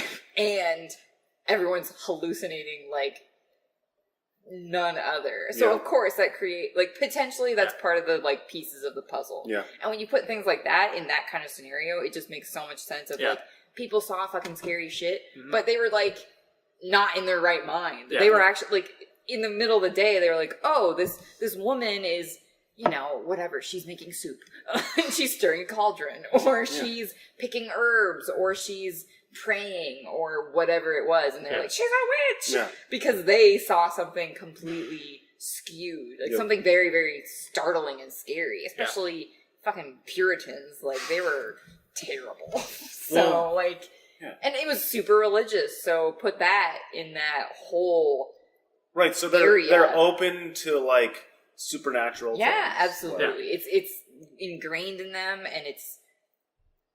So that's what you're going to see. You know, like, if people, like... isn't it funny how, like, places that are haunted, like, it only matters if you've been told it's haunted.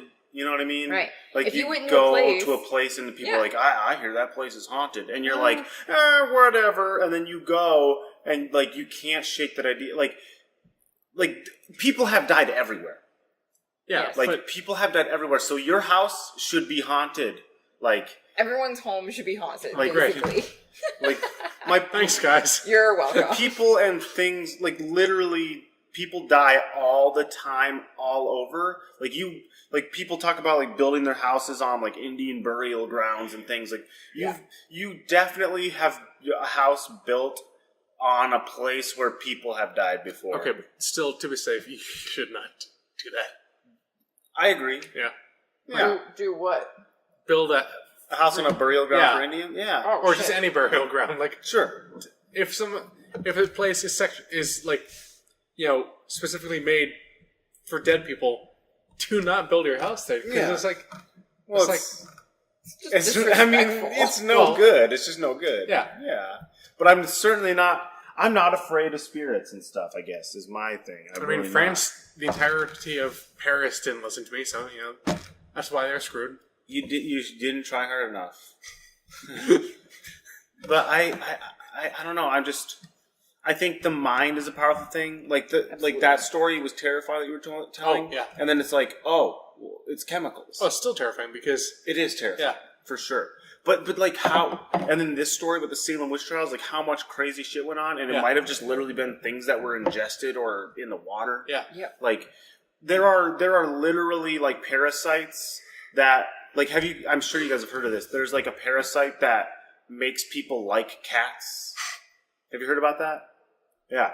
It's a parasite that is carried by cats, and then it can get ingested by humans by way of like traveling through the fecal matter of the cats, and then it gets spread around and all this stuff. And sounds like something a dog person would say. It's a parasite that makes people feel comfortable around cats. Weird. Yep. So and then this parasite literally like just has this whole cycle. Weird. And it's fucking weird. Yeah. There's this guy, I can't remember his name now, or like, but he's this like, he seems like a crazy scientist type guy.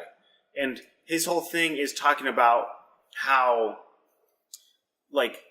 much control like these microscopic parasites can have on people's brains. Yeah. And he's pretty confident that like he has one, and like his whole vibe is like crazy doctor guy, and his whole thing is talking about like how much power like a microscopic parasite can have on the human brain and like sway your thinking, and you would never think like, oh, something's affecting my brain like that. Yeah. But every like that's life crazy. Is crazy. Like life is fucking insane. We have no idea. Like we do not know. Like your bacteria in your stomach control what you want to eat. Yeah. Like they control what you want to eat. That's crazy. They literally send signals to your brain that say, "Hey, we like that fruit. Give us more fruit. We thrive on fruit." hey, junk food, salt, we want more salt. Like, you literally, like, they control, they urge you to, like, do more of that thing. Like, that's crazy. Crazy. I've never heard of that fucking parasite that makes you enjoy cats. Yeah, it's a real thing. I don't know what it's called, but it's a real thing. Weird. Yeah. That's so interesting. I feel like... I'm not saying that's the only reason people like cats. Yeah. Oh, yeah, no. But no, I feel like at least once before the end of all this, whenever it does end, if it does end. The podcast or life? Oh, okay. One and the same. Yeah. This podcast is going until the end of time. Which is coming up soon. Yeah, whichever comes first. Yeah, okay. We need to have a road trip to some, like, asylum or abandoned hospital. Okay. I don't want to do that. Are you kidding me?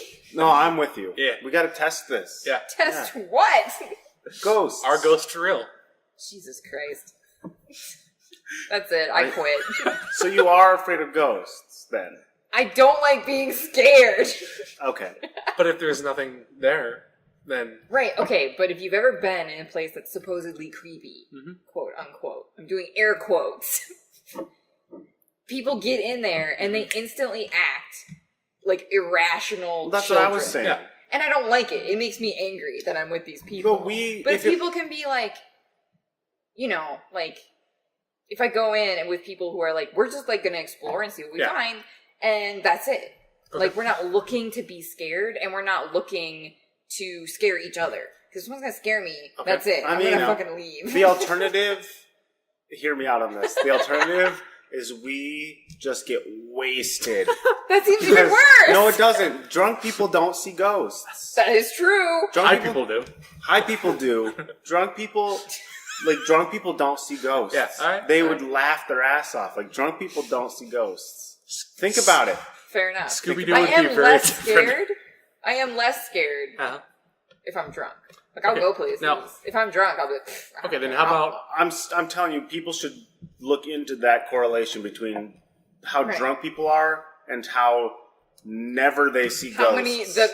The Venn diagram of drunk people and ghosts is separate. Yeah. It doesn't exist. Okay, so how about we each pick a destination? Yours can be like Disney World or whatever. Mine will be... You've heard about the catacombs beneath Paris, right? Yeah. That's mine. Okay. Where do I have to go? Well, it's your pick. Where do I have to go? You have to go to all of them. I mean, I might just go to Disney World. That sounds awesome. Traitor.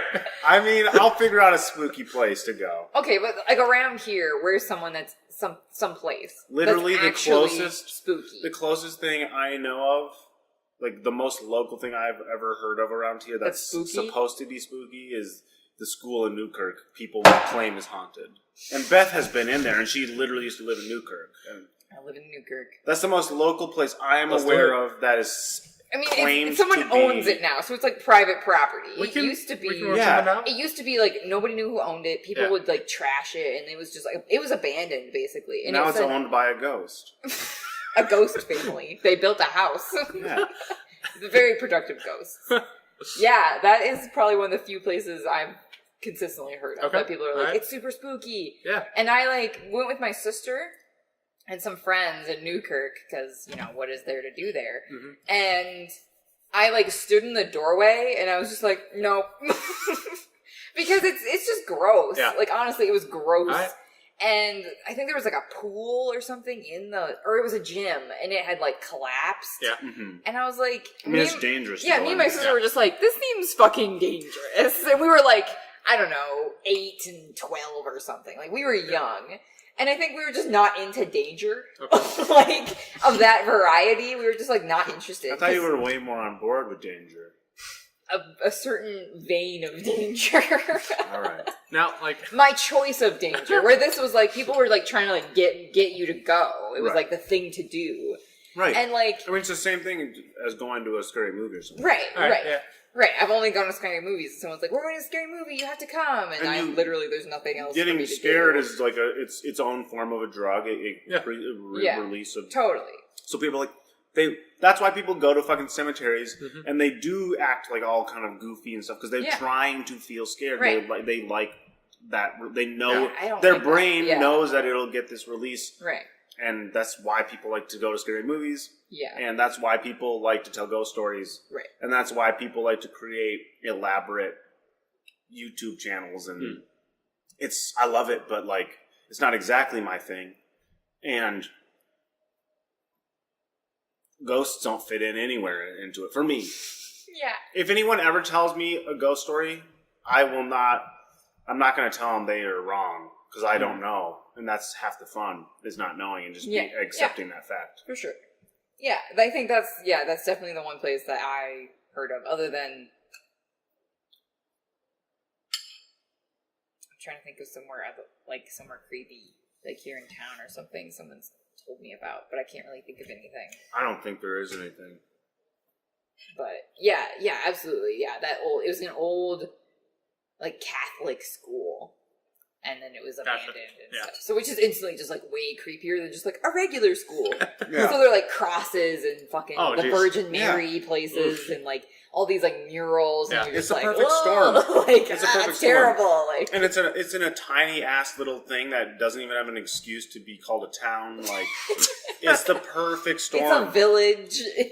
Yeah. And it's collapsed and dirty and gross and cobwebby. Perfect storm. Yeah. Yeah, and people would be like, I went in there and I saw a mattress or something creepy. And I'm like, yeah, that's because it's abandoned. I've had people tell me that they went in there and they saw like a candle on a chair. And like when they walked past it, like it would like light up. And then they'd walk past it again and it'd go out. And okay, well, see, now we have to go. Right, and we'll be sorely disappointed because we'll be like, there's no goddamn candle on a chair. This is a load of horseshit. Well, okay, because somebody owns it now. I'm pretty sure they've tried to like fix it. If they were smart, they'd make it a haunted house and charge money for it. Totally. At least one asylum. Okay, sure. Good there's not a lot of them around here anymore. Yeah, there's not. There is one in like abandoned. No, it's not abandoned, but and they probably don't call it asylum necessarily. No, they do at this not. point. Nobody calls them that anymore. That term just kind of has some connotations now. But it does. I ran in a track meet or a cross country meet in senior year of high school, and we went to a somewhat nearby town, and then we were like right near like a mental health place like that. Yeah. And I don't think it was abandoned, if I recall. That might be our closest best bet. Yeah. But if it's full of people, it's not exactly like spooky. It's just like, oh, this is just a hospital. Yeah, like, right. Also, when did Arkham go from like a rickety old building to a maximum security prison? Oh, Arkham Asylum. Yeah. And now it's Arkham it's still prison asylum. Basically. No. But yeah. When did it what? Like in like classic Batman, it's always just like this rickety, almost castle-looking building. Yeah. With like physical like steel bars, iron bars, and cells. Yeah. And now it's like portrayed as like this maximum security prison. When did that happen? I think it was just the writer's way of justifying the fact that like Batman is constantly like catching these like supervillains, right? So it's just like, well, where the hell are they going? Are they going to Arkham? They are crazy. I mean, but they're also like capable of these insane, destructive things. Yeah. I mean, like, where do you put fucking Killer Croc? Like SeaWorld. Yeah, there you go. But that's my guess. That's my assumption. It's like, oh well. It's not just an insane asylum. It's a supervillain insane asylum. Yeah. So you say you've been reading Red Hood and the Outlaws. Yeah. Have you gotten to the part where with Arsenal and Killer Croc? No. Basically. No. Do they have sex? No. I know there's a decent amount of sex in this book. Oh, you're not wrong. But basically, Killer Croc becomes Arsenal's AA sponsor. What the fuck? Yeah. Like basically after Arsenal gets kicked out of kicked from working with Arrow, he just kind of spirals into this. That seems like a bad idea. I got it. It's all good. Don't let the ghosts get you. Anyway, so like he just starts picking fights with anyone trying to get himself killed by just fighting supervillains. He comes across Killer Croc, who beats. Oh shit! Yeah. Who beats him half to death and tells him, "Hey, if you're gonna commit suicide, don't make me a part of it." Right. Yeah. Yeah. And then actually goes on to become his sponsor. That's fucking what awesome. the hell? Where did that come Killer from? Croc? What the fuck? That's funny. Like, yeah, that's right. And like, of all the people that could have been that, Killer is literally in his name. Like, that's so interesting. The one person that wants me to kill them, I'm not gonna kill them. Right. Like what? That's awesome. Oh man, that's fucking great. Such a bizarre comic. That is so funny. Yeah. That's very interesting. Yeah, I don't know. Just not very many haunted places in fucking Iowa. Northwest Iowa. Like, people will tell you stories of, like, I was driving in this country road and I saw a creepy thing in a field. I'm like, I mean, what the fuck do you expect? Like, there's literally no one around. Like, I mean, there's abandoned farmhouses and shit like that, but, like, I don't know. Like, and for the people that are around it, there's nothing else for them to do. Right. But like, scare the crap out of people. I mean, you don't even, I mean, I think it's kind of a thing of, if you go looking for that kind of shit, I think that's what you're going to find. And I don't know. I think it's, I don't know. Like in Montana, there are like legitimate ghost towns. Like towns that were... We're going to Montana! Oh, there's spooky shit out there? Yeah. Like... Yeah, they're like my mom went to one with her family, and it's just like old buildings and like everything's just abandoned. Like it just and it's old, like it's old. It's like a fucking western like ghost town, like, and it's interesting. That sounds fun and creepy. But I mean, they went in the middle of the day, so like it's not like ooh, what's here? It's like this is really historical and interesting. But those places exist that.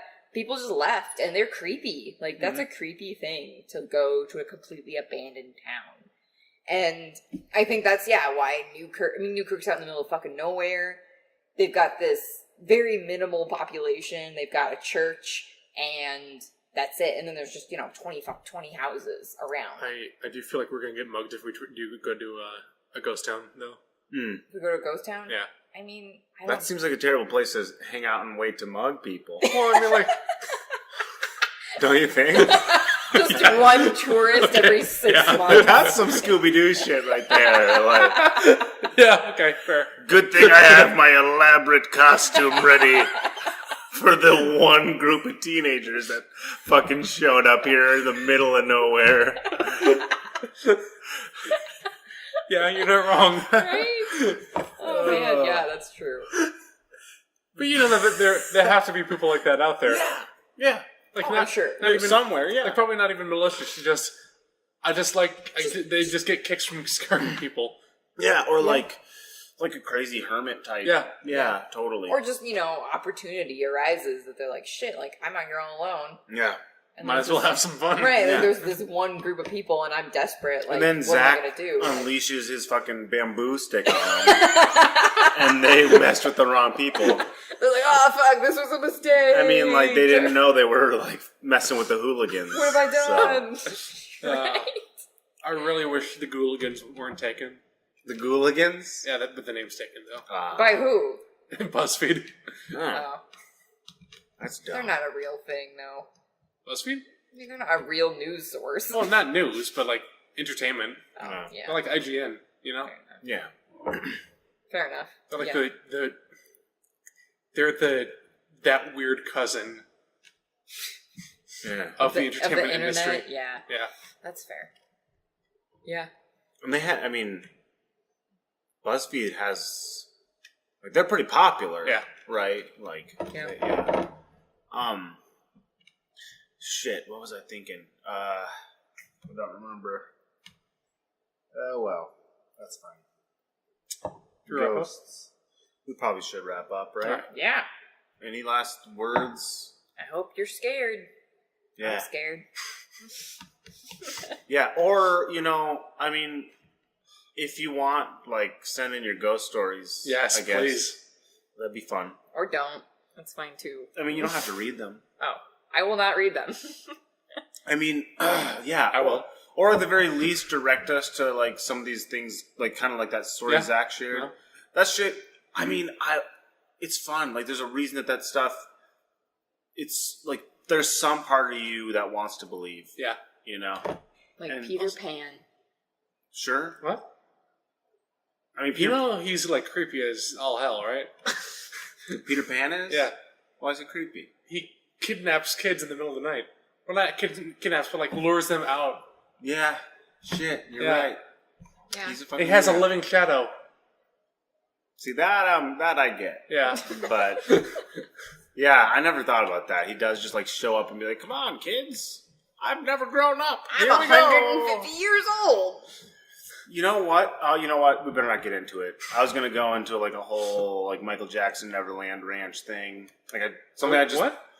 Because it's called Neverland where Peter Pan goes, right? Yeah. Uh-huh. And the whole thing is like never growing up. Yeah. And Michael Jackson, his home, like his place, was called like nicknamed Neverland Ranch, right?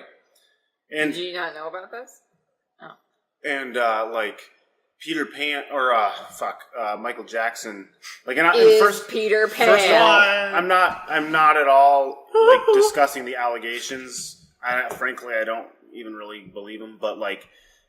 It's interesting that he called his place Neverland Ranch, and there was a shit ton of things all over that place that were very, like, kid-oriented. Yeah. And the whole point of Neverland is never growing up. Yeah. It's very interesting.